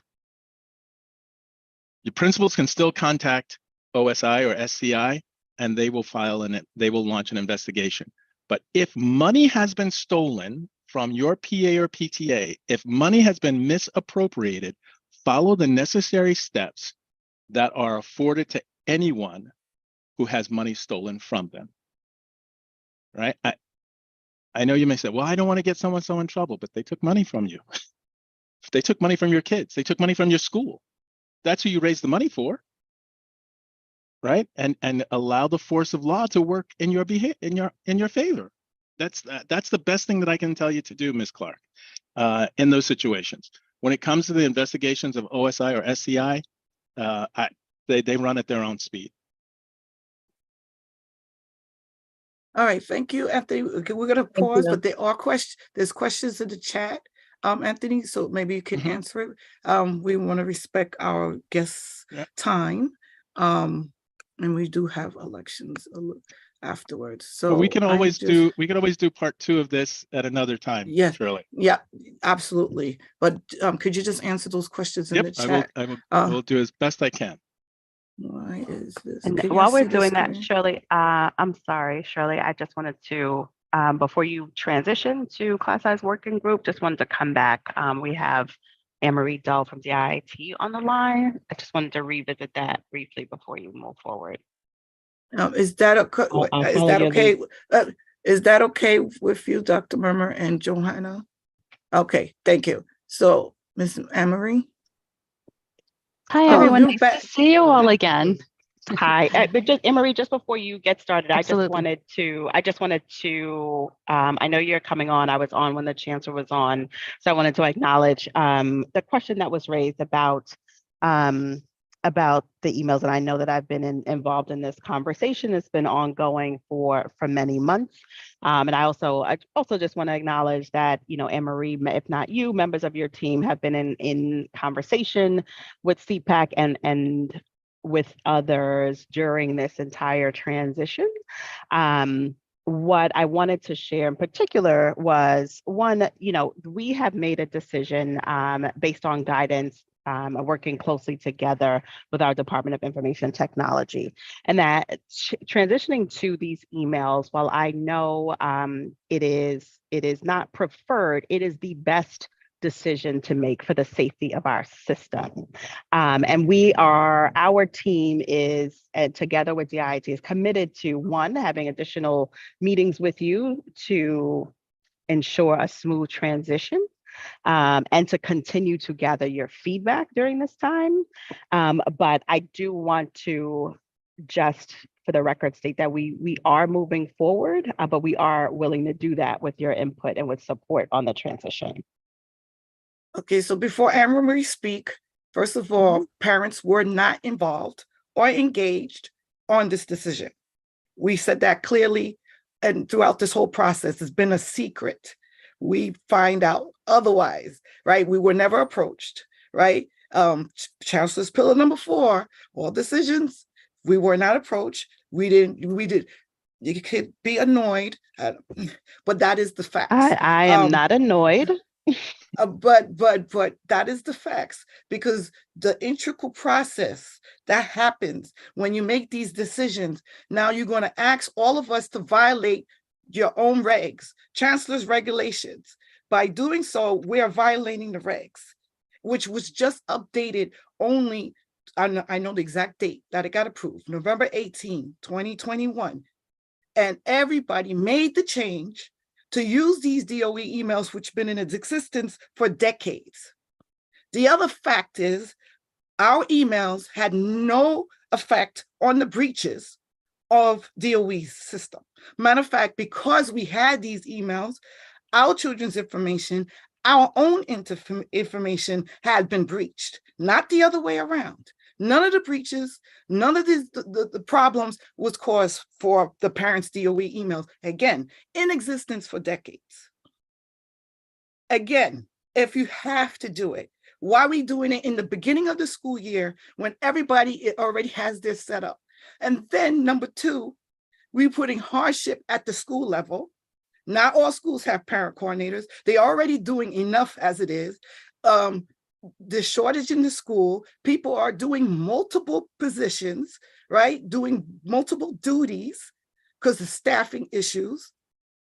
And now you're going to do in the beginning of the school year when people are still planting their feet and getting ready to make this another huge decision, which parents are volunteers. We don't get paid for this, right? That's very clear. We are giving up time, which is a precious commodity. And we had been asking for DIIT to be coming on our check-ins, come on a meeting. They keep saying no, no, no, right? When we had this discussion almost a year ago, silence. Y'all made your decision. Y'all never came back to us. You already heard our concerns because of what is going to be the trickle effect for parent leaders, right? And to assign each parent leader an email is a whole boatload, especially when volunteerism is at a low and people are resigning. We continually filling vacancies. Again, that's putting hardship at the school level, because every time somebody resigns, I know if someone else gets elected, they have to create the email again. This is not conducive for an effective environment for parent leadership or at the school levels for our partners. So before we continue, and I know small class size is very important, but I just want to put the facts on the table. We put the facts on the table last time, and we've been asking in between, please keep us informed. And we weren't informed of what this was going to happen. We just happened to find out that this was going to happen. So again, no transparency, no transparency on that, and engagement was not met with the parent leaders, bottom line. Rima, you have your hands up. I'm sorry, Shirley, just before, I know we have Anne-Marie on and Christina on. Can you speak to what, just to address some of what Shirley is raising? I know that I have been aware of the facts and some of the challenges that you raise. I see some of the comments in the chat about being blamed for the effects of the breaches. That is not what I communicated. So I just want to share just what has been done and how we are willing to continue to move forward. I'm sorry, Shirley, but I just want to have a chance to respond to some of your comments too. Yeah, before we all do continue getting the feedback, which again, we always appreciate, there was a decision made to do the changes. There was some concerns around that many of you voiced and many other PAs and PTAs voiced. DIIT did come to the table and take that feedback. And there was a lag, right? There was a pause that we can all point to, and you have referenced in the past between when we gave them feedback and this actual rollout. So there was some time that team took to sort of think through and think about some of the things that you raised. And some of those were time, some of them like how much time do we have to make that turnaround? What would be the ideal time? There was stuff, there were things, files that you had memorialized in your previous emails that you wanted to keep or figure out ways to sort of transfer to the new space. So all of those things were sort of raised, as well as we raised some of the regulation work that Anthony was referencing when thinking about the bank accounts, right? So like your bank account is attached to this email. And so we also raised that as well. And it's written in the regs that it needs to be raised to the email. Attached to that email. So we heard all of that. DIIT did take all of that and went back and sort of had some thoughts and gave us some time and took some time to do that. So then DIIT came back. So back to what the Deputy Chancellor has said, the goal here is to create a system this massive to be as safe as possible. It is not the assumption there isn't that you are the cause of the breaches. The assumption is this is the way we're going to safeguard the system.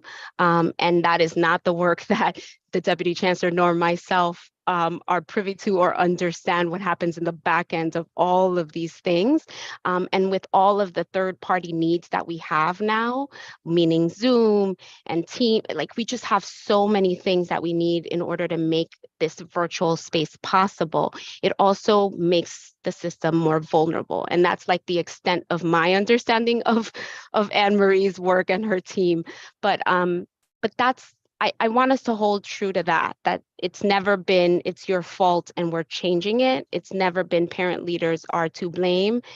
And I understand that that's how it's being received on your end, but that is not what's being articulated by DIIT and the team. And so that's where we are right now. And you have then, since then, have gotten another chance to speak to Anne-Marie and the team. She was on the platform here, not last month, maybe the month before. And so you also shared many of those concerns again. And we have shared with Anne-Marie and her team that some of the protocols that they had outlined as ways to get help or support were not active, were not working. So they are very aware that there was a little bit of a lack in that space, and they're working closely to figure it out internally, create some systems of support. How do we support them as well from our FACE team? And we're trying to leverage all our FLCs to get an understanding of what this is so that we can expand the people that have the capacity to troubleshoot and answer your questions in a more immediate way. So we're trying to do that work on our end. And then I'm going to pass it on to Anne-Marie. Yeah. Yes, thank you both. Sorry, Anne-Marie. So Randy wants to say something, but Randy, let Anne-Marie say what she needs to say, and then you can, then you talk. Thank you, everyone. As Deputy Chancellor Lloyd and Christina have mentioned, we've been meeting internally with FACE and with members of their team as well to troubleshoot. We heard your feedback. We're listening. We've really heard your feedback, and we're looking at as many different options as we can to make this a smooth transition. And again, apologies. We did not intend for this to come across as you were the source of the issue. This is one of many security steps that we're taking across the system.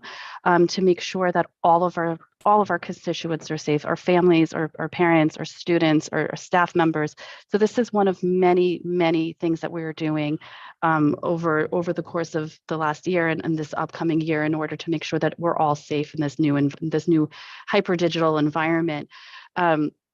We are, looking at some ways to revisit some of the timelines to make sure that you have all of the time, that all of the parents have all of the time that they need to move all of their files over.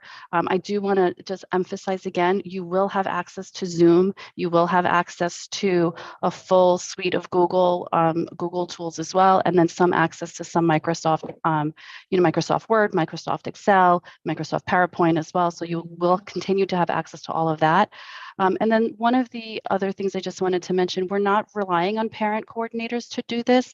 We're working with schools closely to identify the best person at their school who can provide support, and keeping parent coordinators in the loop so that they can be a line of support to you. But in terms of the technical support at the school level, we're working closely with schools and districts to identify the best people to do this, because we know, listen, I was an assistant principal. I know how much work my parent coordinator did, and we don't want to put this all on one person. We want to make this as helpful to all, like to be as supportive to all of you and to schools throughout this process as possible. So I just wanted to say we really are listening. We are taking this to heart, and we are doing the best that we can to make sure that this is the best, we can make this transition as smooth as possible.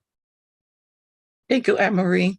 Okay, so Anne-Marie, if it still isn't clear, are PAs and PTAs and President's Councils getting their own individual email per person, or is it per PTA or President's Council?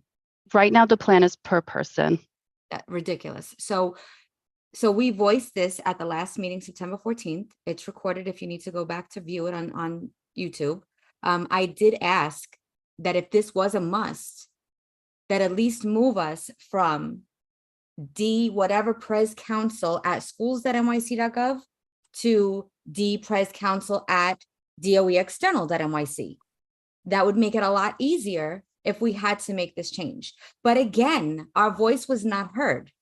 It's absolutely ridiculous in the members who constantly are going, you're going to have them enabling and disabling accounts. If DIIT thinks that this is a great idea and you want it done, then I feel that DIIT should be the one to do it. It should not fall on FLCs, FSCs. It should not fall on parent coordinators.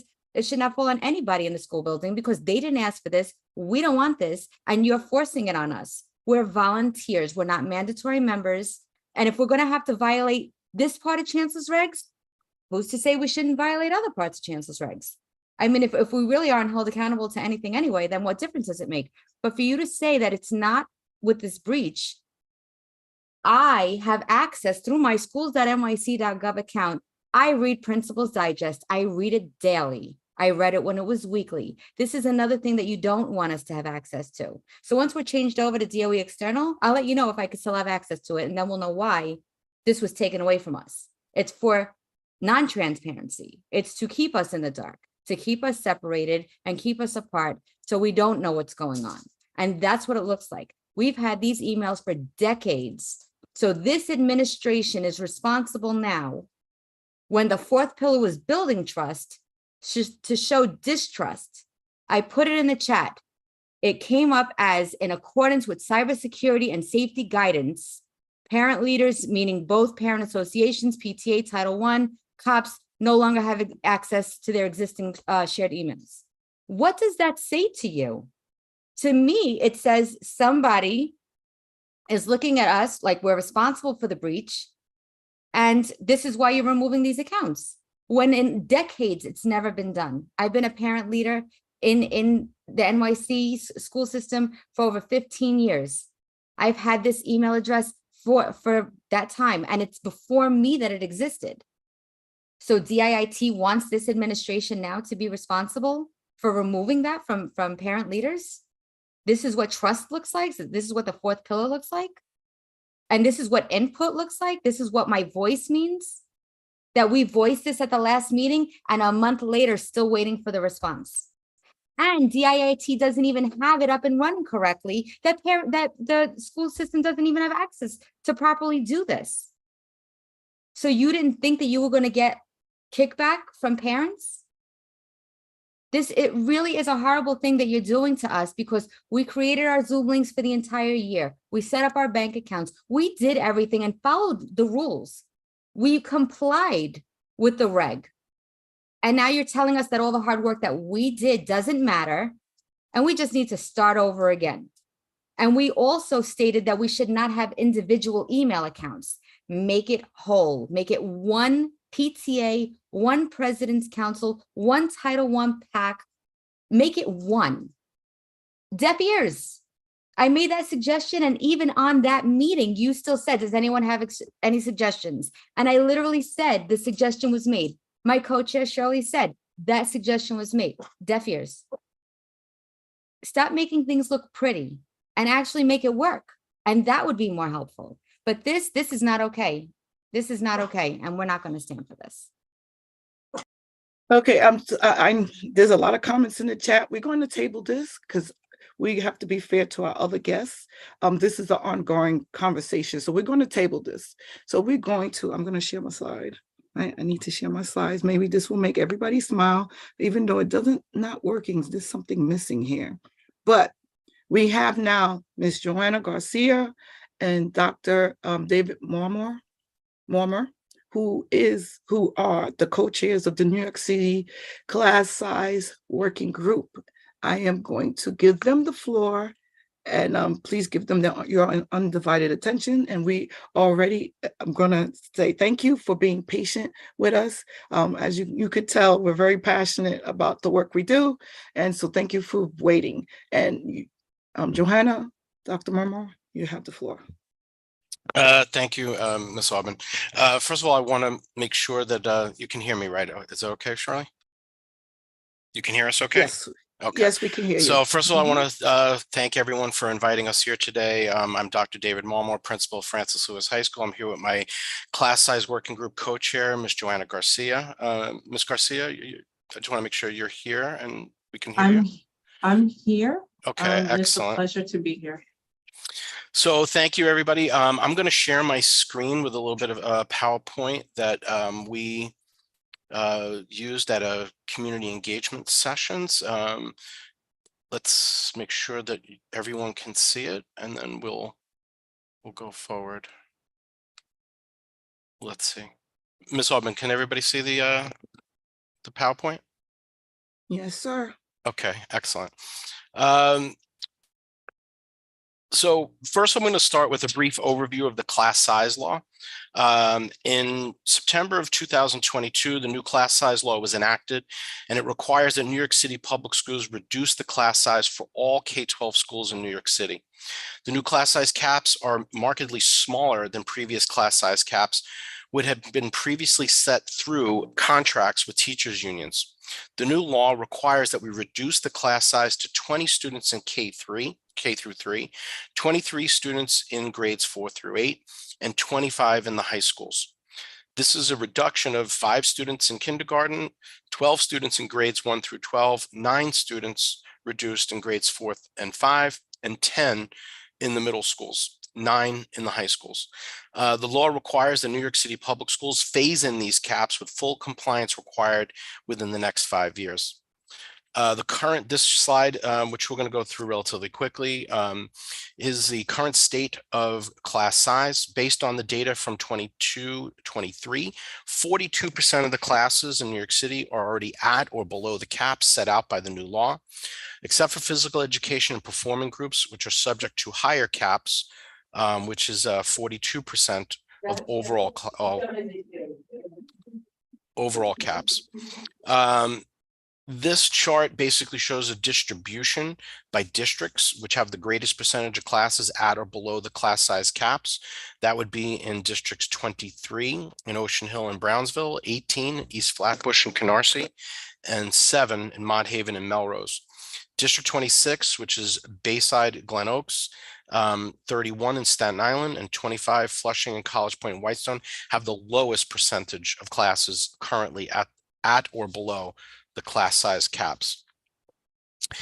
Building on the success of the Fair Student Funding Working Group, Chancellor Banks wanted to re-engage key stakeholders and in particular families and community members in discussions on the topic. So in February of 23, the Chancellor announced that the New York City Public Schools would be convening a class size working group, which Joanna and I are the co-chairs of, to gather input related to implementing Chapter 556 of the laws of 2022, which mandates the smaller class sizes. The working group is comprised of individuals with diverse perspectives and experiences across New York City. Our group includes parents, guardians of New York City public school students, educators, public advocates, researchers, and other stakeholders.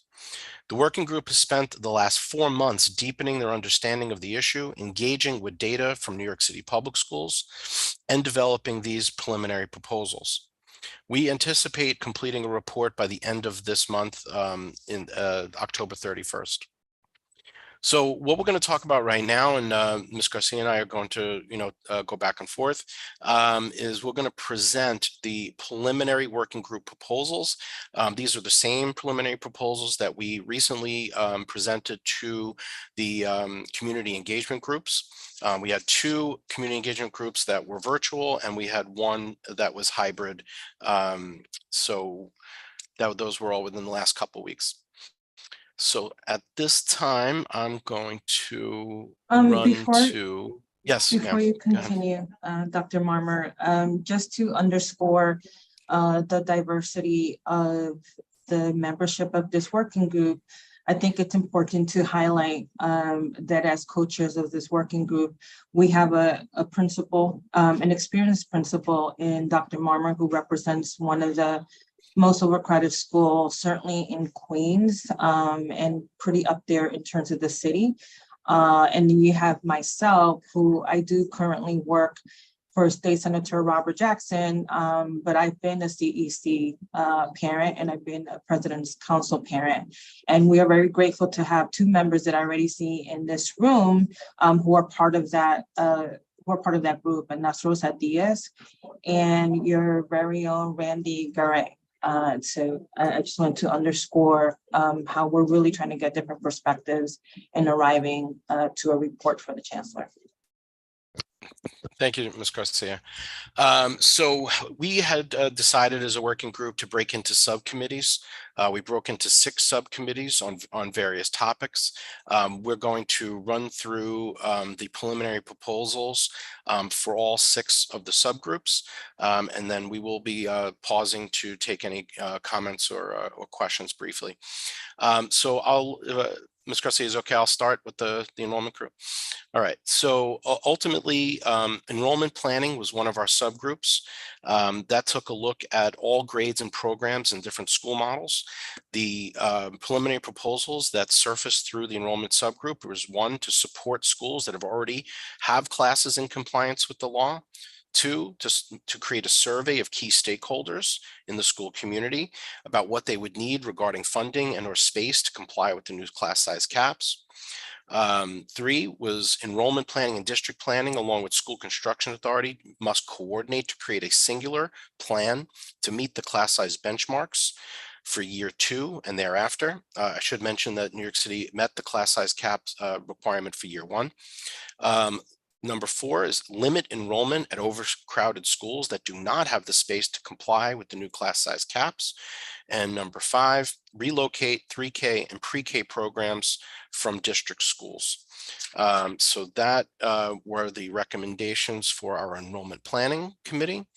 And now we'll turn over to capital planning and construction and space planning. Capital planning, construction, space planning, and consolidation is very detailed. It included assessing existing school space, which means forming a new committee to develop a survey or inventory to be filled out by stakeholder groups. Surveys should include the noted content, and it should also include an assessment of the accuracy of the Blue Book data. This subcommittee also recommends repurposing existing school space. That means repurposing existing school space for instructional space, including unutilized or underutilized space in schools, administrative space used for district offices, and rarely used admin space like conference room, as well as limiting actions that take away space from schools without rigorous analysis in the educational impact statement, including additional co-locations, school closing, and relocations. Regularly analyzing building level space for the purposes of reallocating instructional space allocation to district schools. Merge co-located schools to create more efficiencies in administrative overhead, replicated staffing, and space utilization. Only create new schools after careful analysis of available space to lower class size, with the exception of these 75 schools. Adopt double or triple sessions in lieu of enrollment caps as potential temporary measure until additional space is built or leased nearby in consultation with SLTs. Pursue efficiencies in building, leasing and expanding schools to acquiring more classroom space more quickly and more affordably. This means that in schools that cannot meet the new caps, even after changes to enrollment planning or space planning, expand, lease, purchase, or build new schools. Examine the potential addition of annexes and extra floors as an option in these schools.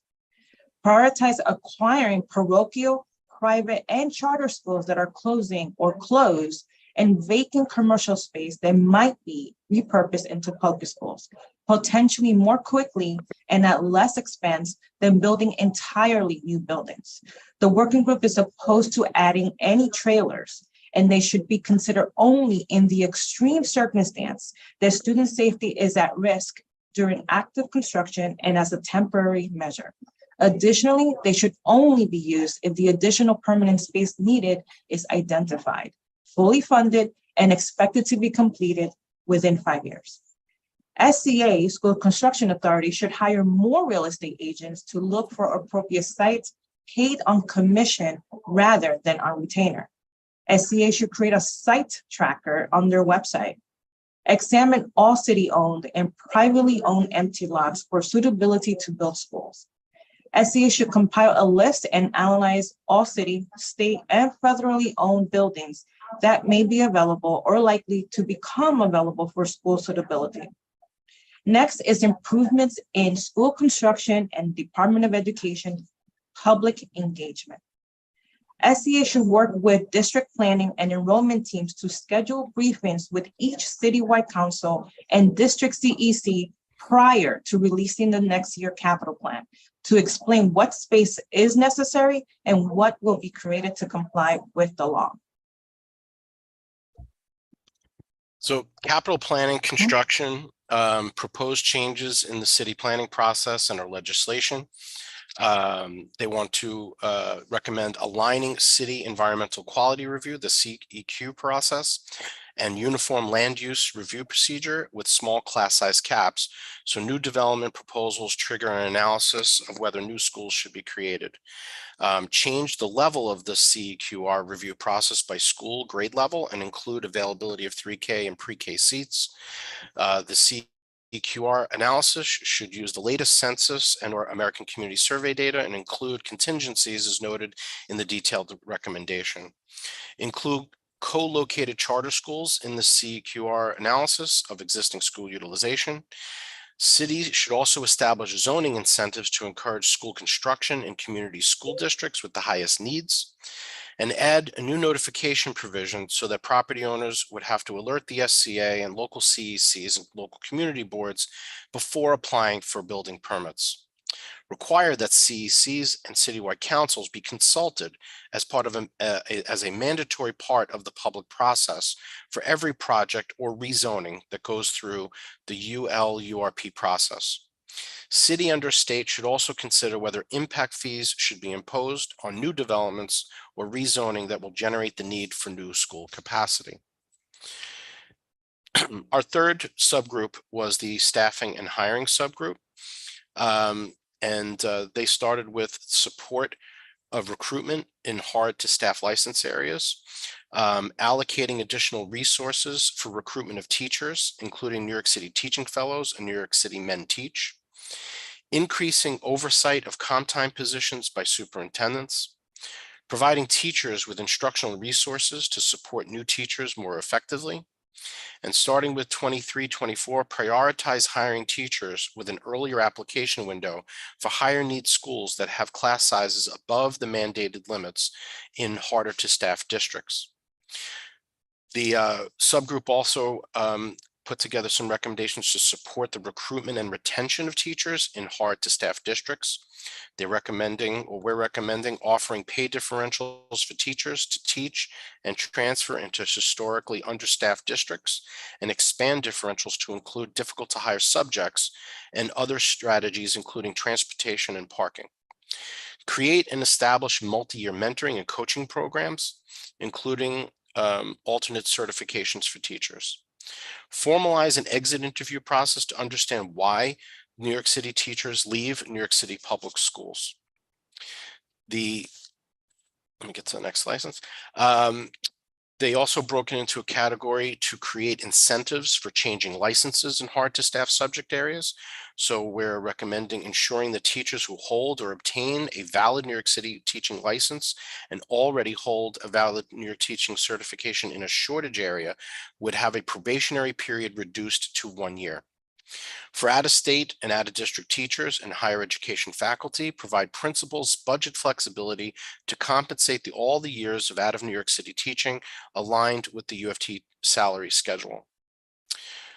There's also recommendations to strengthen the teacher pipeline in the face of dwindling enrollment and in prep programs. So we're recommending collaborating with local universities to establish a quicker pathway to dual certification and extensions, including financial support, and working with current New York City public school students and graduates to develop pathways to become teachers. Building and strengthening pipelines for paraprofessionals and teacher aides to become teachers and incentivize them, schools to hire them. This now will transition to the instructional implications subgroup. Ms. Garcia. Instructional implications of programming options is brief, just this one slide, and includes do not reduce access to arts, theater, dance, science labs, or library spaces to find more instructional space. Do not reduce access to programming like electives, G&T, dual language programming, AP classes, or honor classes when programming for new class size caps. New York City Public Schools should provide models to school communities about the possibilities of programming enhancement and support as a first option to reach new class size caps. Schools should consider multi-session where possible as a means to meet class size caps. This would include middle schools.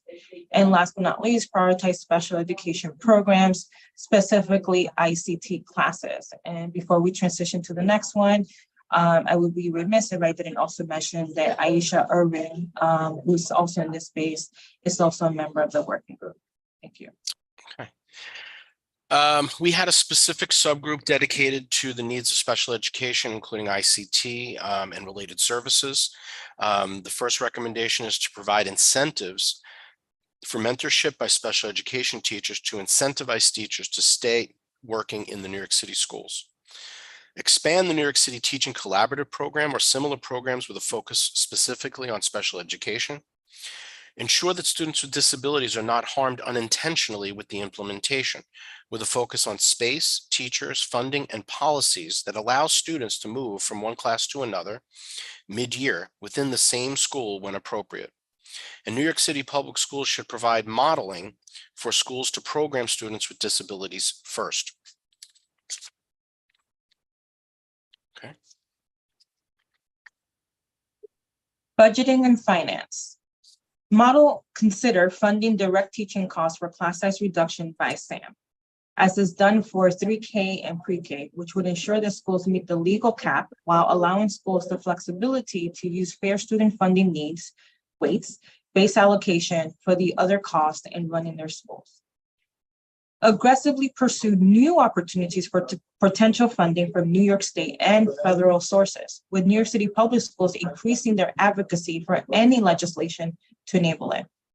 Issue guidance that contracts for excellence funds should be first used for class size reduction and examine and audit the use of those funds at the school level. Support schools that have already met class size benchmarks with the resources necessary to maintain those benchmarks. Ask DOE to estimate the cost of implementation on the operating budget and capital spending, including estimates of the impact of the 5-year financial plan. Okay, so at this time, Ms. Aubin, I want to thank everyone for, for your attention. That was the preliminary recommendations of all 6 of our subgroups. At this time, Ms. Aubin, if you would like, we could take some comments or however you'd like to run that, or maybe there might be some clarifying questions. Absolutely. So at this time, anyone has questions for the co-chairs of New York City class size? Any questions? You could put it in the chat. I'll read it for you if you. There goes the hands. So we're gonna go with District 26. Ms. Aviles, you have the floor. Thank you for that. I'm sorry, the sun's in my face. I don't have my camera on. So I had placed a question there. How does probationary period shortening that actually affect the small class size matters proposition that you're trying to do? Because to me, it just sounds like, I don't know, like, isn't it there for a reason for educators? If we have issues with them, or if something's not working out, how does that even affect it? We don't want to retain teachers that are not working out. Is that correct? So just to be clear on that recommendation, one is that there is an anticipation that when the class sizes get smaller, that the need for teachers grows, and that the need or the ability to staff teachers in hard to staff areas that are already hard to staff is also going to increase. New York City has already taken, not even necessarily related directly to class size, has already taken the step to reduce tenure time for additional tenure in hard to staff areas. So they've already acted on that independently. Please be reminded that the recommendation is for teachers that are already tenured. This is for their second tenure in a secondary license, which is in a hard to staff area. And where the recommendation is to reduce the probationary period for the second tenure to 1 year. Currently, the Department of Education had reduced it in some areas to 0. Oh, sorry. Okay, I didn't see that other that you said they were already tenured. So thank you. Yes, they're already tenured. Thank you. I also want to add for further context, just in general, that the recommendations, the report providing further context to all these recommendations are due at the end of this month. So again, all the thought process, even the order of implementing some of the recommendations that you see, because not all things are the same or work the same across all schools. I mean, that's what is great about New York Public Schools. They're very different and unique. It is up to ultimately the Chancellor to decide what recommendations to adopt from this working group's work. Thank you. So now we're gonna hear from District 15. Mr. Dotson, you have the floor. Thank you so much. Thank you for this presentation. I'm glad to see that it's clear that there's a priority on retention and recruitment of teachers. But my question would be, in some of the areas, say for out of district teachers, when you imply that or say that principals will have, quote unquote, budget flexibility, I'd like to have an idea what your thoughts are on what that means as far as flexibility, because no amount of flexibility is really going to benefit a principal trying to recruit or retain teachers in the face of withering budget cuts from the mayor. So I'll try to answer that the best I can.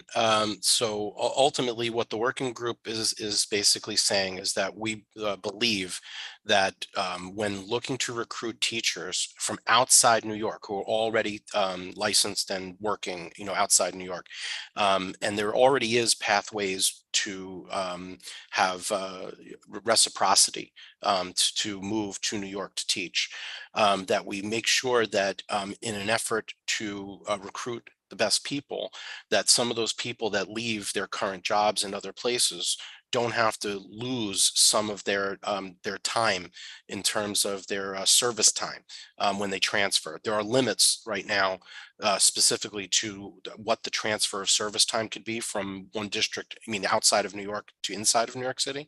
And the recommendation is to look at compensating or giving flexibility to compensate those people for the time that they've actually served, and which we believe will give New York City a better chance of recruiting quality teachers from outside New York. Thank you.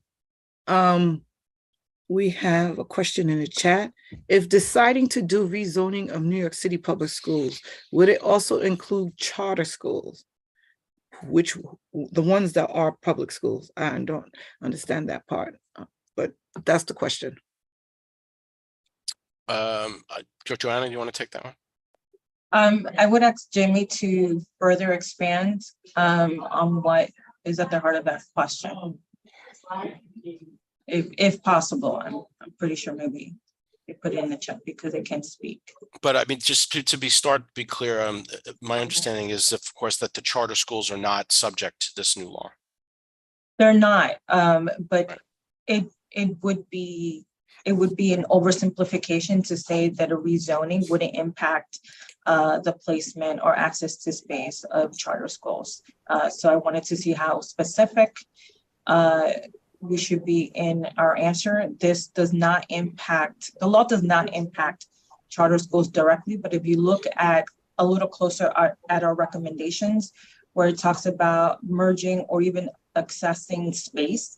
For example, if you are a school co-located with a charter and you are tasked with finding space and doing inventory of the space that you have to reduce class size, and you are also asked at the same time to prioritize space for students with IEPs, for the special programming that you have, and you're co-located with a charter school, then you may have to, as a principal, have a new conversation with that charter school who may have a lot of underutilized space as to how you're going to reconfigure that space and share that space. So to say there isn't a direct impact, maybe, but as we go through the recommendations and as we do engage with charter schools in the system in different ways, there may be some indirect impacts. You answered my question without realizing it. Thank you. Thank you, Jimmy. I believe Elton has a follow-up question, but I'm going to let Adriana ask her question first, and then I'll ask the question in the chat. District 28, Ms. Elisea. Thanks, Shirley. My question is with respect to charter schools, especially those that are currently on the docket for proposed co-location. Is there a reason that that is continuously being allowed to happen? We know that we need to already make better use of small amounts of space. Space is a finite resource. So I don't understand why, if we are aware of this and we are aware of the timeline set forth in the law, why the question of co-location is even allowed to continue until our schools have met their obligation with respect to the class size law. We cannot continue to give this space away to these private organizations who have private funding and can afford to have their own space. It is incomprehensible, it's unconscionable that we are continuously asking our principals, our school communities, our parents, and most importantly, our students to give and give and give, and then reach back in and figure out how to create relationships with the people who are taking from them. If there is not space for the students to have the class sizes that are capped according to the law, then there is no space for charter schools. Period. I don't understand why that's lost here. So just to be clear, we do not represent the Department of Education, so we can't comment on that. I mean, we understand your comment, but we can't really answer that. We don't represent the Department of Education. But what I will say is that the substance of your comment is addressed within our recommendations.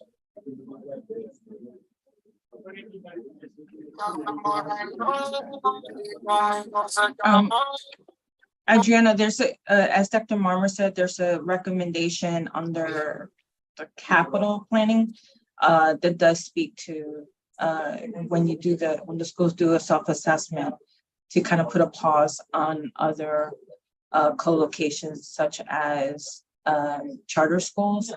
And what you're referencing is a separate state law that is unfortunately, and that's me editorializing, unique to New York City in not only raising the cap on charters, but also providing and paying for space.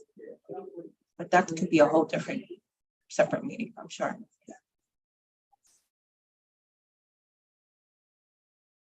And so we're going to go to Elton's question. Where would that money come from?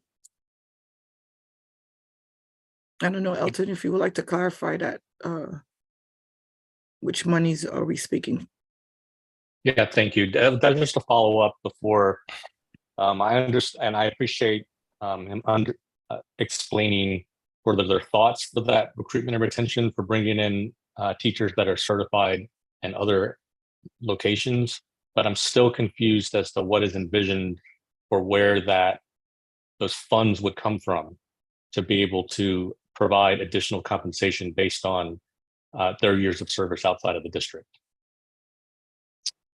Again, we don't represent the Department of Education to make those decisions. We just are a working group that making recommendations. We have a budget and finance subcommittee that made multiple recommendations on where to try to find additional funding and how the recommendations are to handle some of the budget and finance issues. But again, for us to comment on where specifically city would get the money is outside our purview. Thank you so much.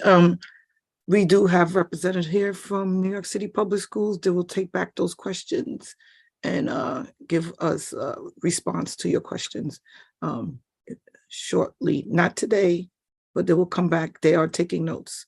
And I just want to, okay, hold on. Give me a second because chat got busy and I wanted to,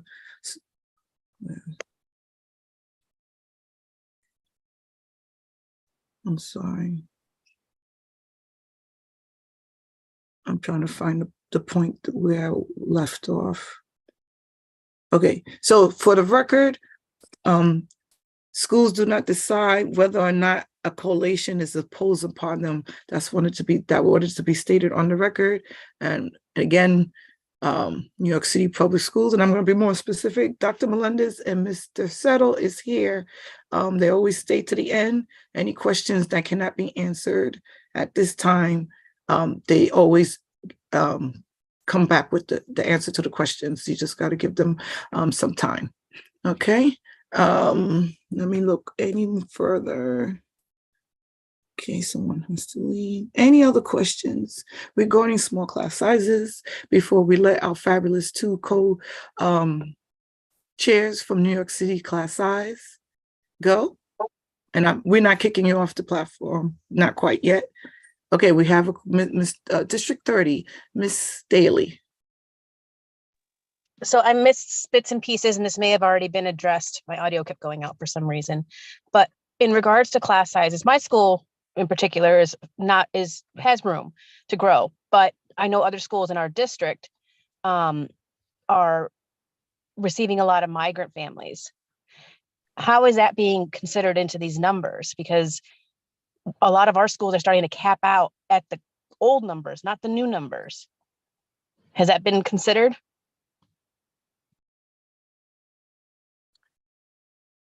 Are you're addressing your questions to the influx of migrants, correct? Yes, yes. That's a conversation that has come up, and that we kind of put a pin on it to be more specific. Right now, the DOE has not provided us with up-to-date data on that. I think it's just because it's happening in real time. And that's just to say that a lot of our recommendations was based on some of the data that we asked the DOE to provide us with. Is it a concern that has been raised within the working group? Definitely. And we're hoping that as we move towards finalizing the report, that we can make that a little bit more clear. One of the things that we failed to mention, because it's something that also came up recently, is that we do intend to look at the recommendations with a lens of diversity, equity, and inclusion, and certainly the migrant population would be reflected in those discussions. Thank you so much. I don't see any other hands or any questions left here on the chat. So I would like to thank Dr. Mamor and Ms. Garcia for taking the time out in the day and addressing our CPAC members and answering the questions and reviewing the recommendations, the potential recommendations that you'll be forwarding it to New York City Public Schools in regards. If any question, could you just put the email address if anybody, are you still taking any questions? If anybody has questions, you still using that small class size email? If you Yes, are, I could you was, just, that's what I go was ahead. doing. I just typed slow. Okay, thank you. No problem. It was a pleasure. Thank you for being patient. Thank you for inviting us. It was our pleasure. You honor us with your presence, both of you. Thank you so much. And we do appreciate the time it takes for you to do this work, and your team, the whole working group. We send our appreciation of the hard work, because we know what that entails. So thank you. You're very welcome. Thank you. Okay, so Chris, Mr. Tercaro, Chris, I know you're waiting patiently. So before we fine. go to do, before we start our elections, we are going to have Chris here. Is going to, I believe you're here to address the fundraising aspect of questions that we and I got a thumbs up for Dr. Melendez. So thank you for honoring us. It's always a pleasure seeing you, Chris. So I'm going to give you the floor now. Appreciate it. Thank you very much. And it's my honor to be invited to speak to this group about any issues regarding school food. And in this case, we're talking about vending and fundraising. As we all know, there is no more vending program inside of the city. We are actually working on new vending contracts. So we look forward to that with better service and healthier foods inside of our vending machines. But as we wait, principals are still allowed to hold fundraisers with their PTA. Obviously, principals are very aware of the regulations, A660 and Chancellor's regulation AA12 on fundraising and food. We'd like to engage with all parent associations or schools when it comes to the food that they're looking to serve during the school day. And just as a reminder, there's a competitive rule with the USDA that we are not allowed to sell food in schools while the lunch periods or breakfast periods are happening. So I just want to make sure we're on the same page there, because we want to continue to promote our healthy, delicious meals that we're serving, especially during lunch and especially during our new initiatives that we've kicked off this year. So we can obviously support fundraising. We can always support discussing the types of food that should be sold in schools. You'll see on the link, it'll go take you down to a contact us section. We ask you to email us and we will contact you directly. But I've also been asked to put up the list once again that are the approved foods. That list was recently updated and will continue to be updated as we work with the New York City Department of Health on approved foods in schools. And one of the reasons why it's constantly changing is that our regulations regarding added sugar have changed. We are being asked to lower the amount of added sugar in all products across the system. And you will actually see now in the ingredient label or the ingredient chart on all of our menus, the actual added sugar in our products. So I hope that answered the question, Shirley, but I can be here a little bit to take some questions if that's needed. Okay, so this is your opportunity. We have Chris here with us. We are just asking for a waiver to the A12. So Randy, you could have talked, but the floor is open for any other questions. And before I let Randy speak, I want to say that Anthony, you've been answering questions in the chat regarding finances. I'm going to ask Charlene. I'm pretty sure she did it already, but just in case, please put those responses on the YouTube chat, because one of those questions did come from the YouTube. So, okay, Randy. Thank you. So Chris, regarding the AA12, that allows PAs and PTAs to fundraise for snack sales, bake sales. We're only allowed once a month. So we're asking during this time, while you're getting these new vendors to come in, if we can just have a waiver to allow us to sell more than once a month, because Joel Klein had waived it, I believe, in like 2012 for us to sell and raise money and raise funds for Haiti, because Haiti was in crisis. So our schools are in crisis with these budget cuts, and we just like to be allowed to supplement, the school's needs. So possibility that we can have a waiver for this year. Thank you for that question, Randy. Randy, that is something I'll need to discuss with the Chancellor and his team. So we will definitely get back to you as soon as possible. I will make sure Dr. Melendez, I touch base with her to get this answer back to you as soon as possible. And also, where is the approved snack list? It's So we're gonna actually put that list back up, but what I would love to do is be able to engage with all school communities about what food they want to sell in schools.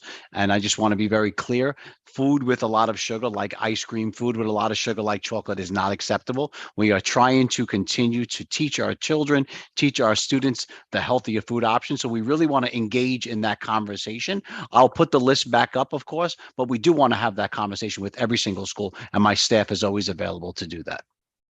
Thank you so much. Great. So we're going to have you back, to talk specifically about that, because that is one of our, it's not our primary functions, but we do fundraise a lot. As you can see, the net money raised for the last school year, right? So this is what we do to help improve, get the resources that's needed. So Adriana, District 28, Adriana has her hands up. Thank you, Shirley. A quick question regarding the guidance surrounding the way that we talk about foods. Most child psychologists recommend food neutrality when having conversations with children about foods, whether that be meals, snacks, treat foods. So it's concerning to me to hear on this call things like chocolate, right? It's not that serious until we have a teenager with an eating disorder. So I just want to raise here publicly that food neutrality is something that should be explored with respect to the way that we talk about food, especially with our children, our elementary school, middle school, and high school age children, because we can do better. We have the science, and we know what is better in the long term. Thank you.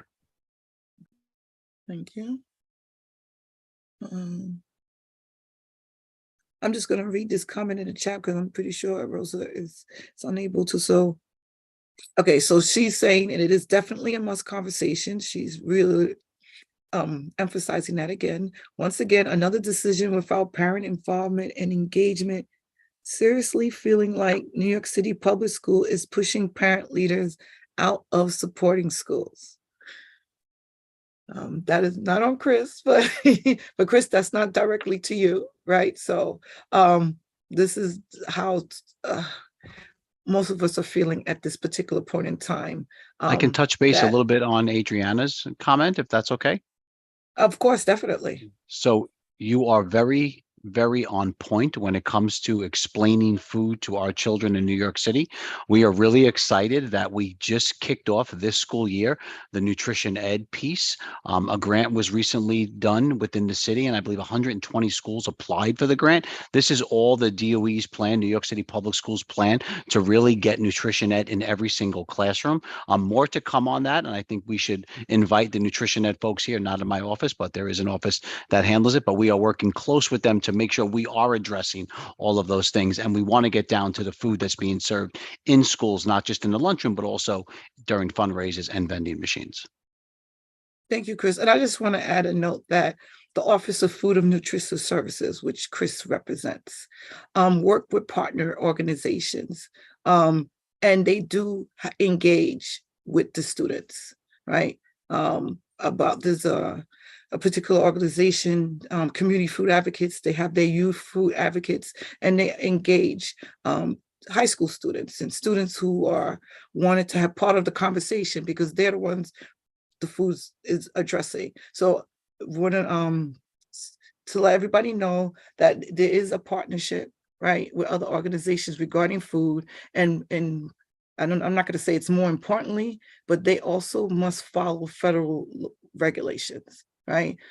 Sometimes we forget that a lot of these things, even SLTs, education councils, PAPTAs, state and federal laws are applied here as well. So when they make certain decisions, it's based on those regulations, in which Chris was saying that the regulations changes, right? The amount of content sugars they can provide to students, the salt content, etc. The fat content, all that is federally regulated, and they must keep in compliance. So just keep that in mind. They are not making those decisions. It's higher ups, higher ups, the federal government, state government regulations. So any other questions or comments in regards?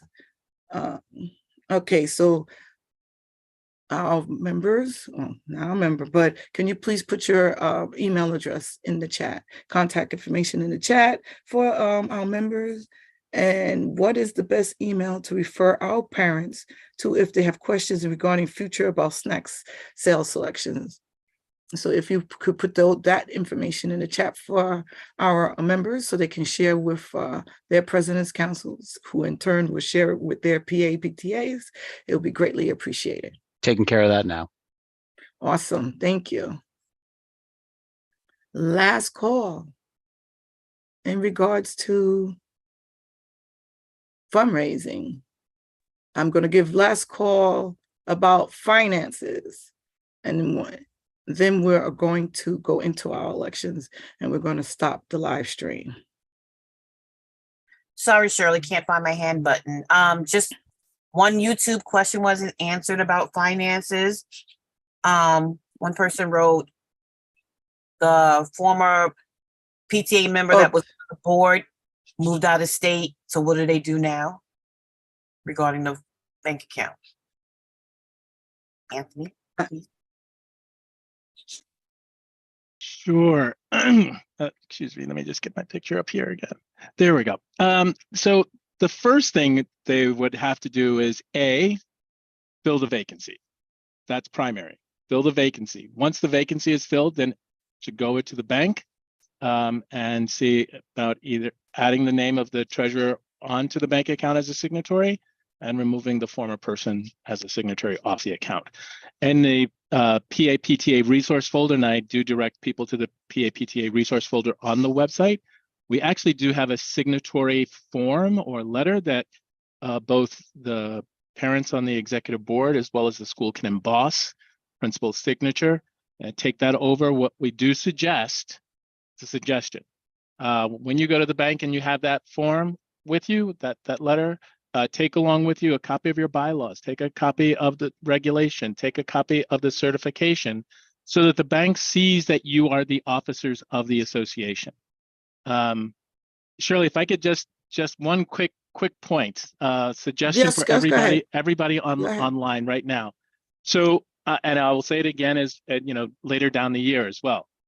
Something that you can do that we can't do on our end is to host a bank forum.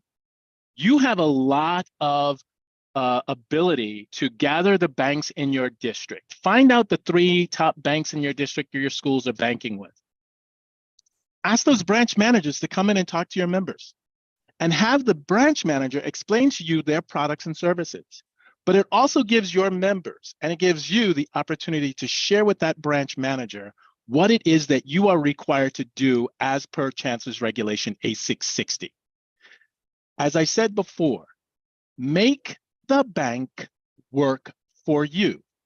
You do not work for the bank. You are the client, they are the service.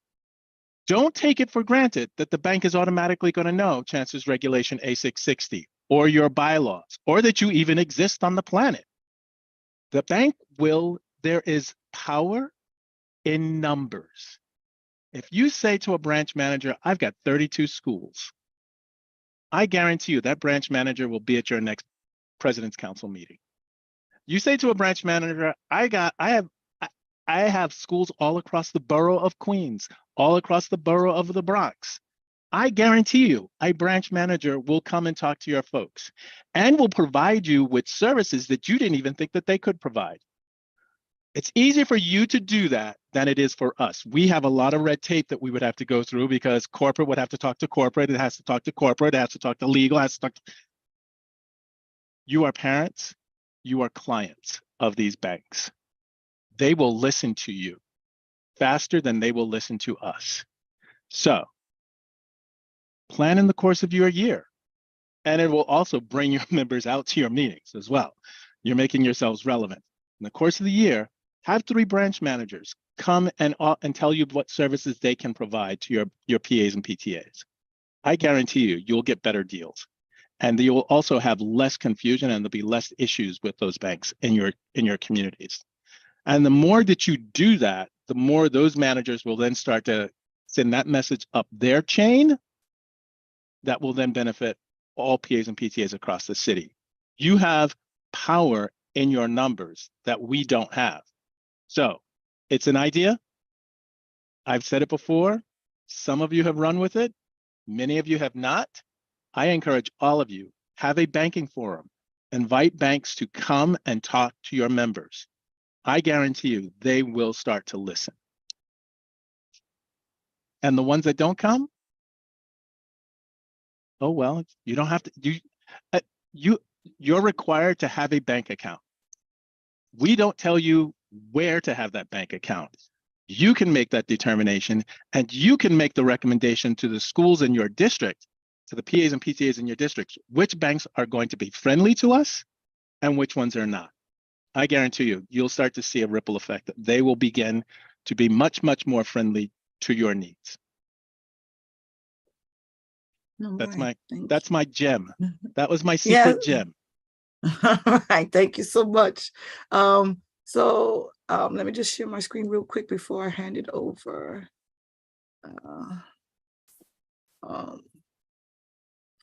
Why is it okay? Why is it not moving?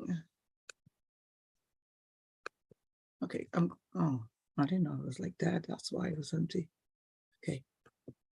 All right. So it's going to be time for elections. So at this time,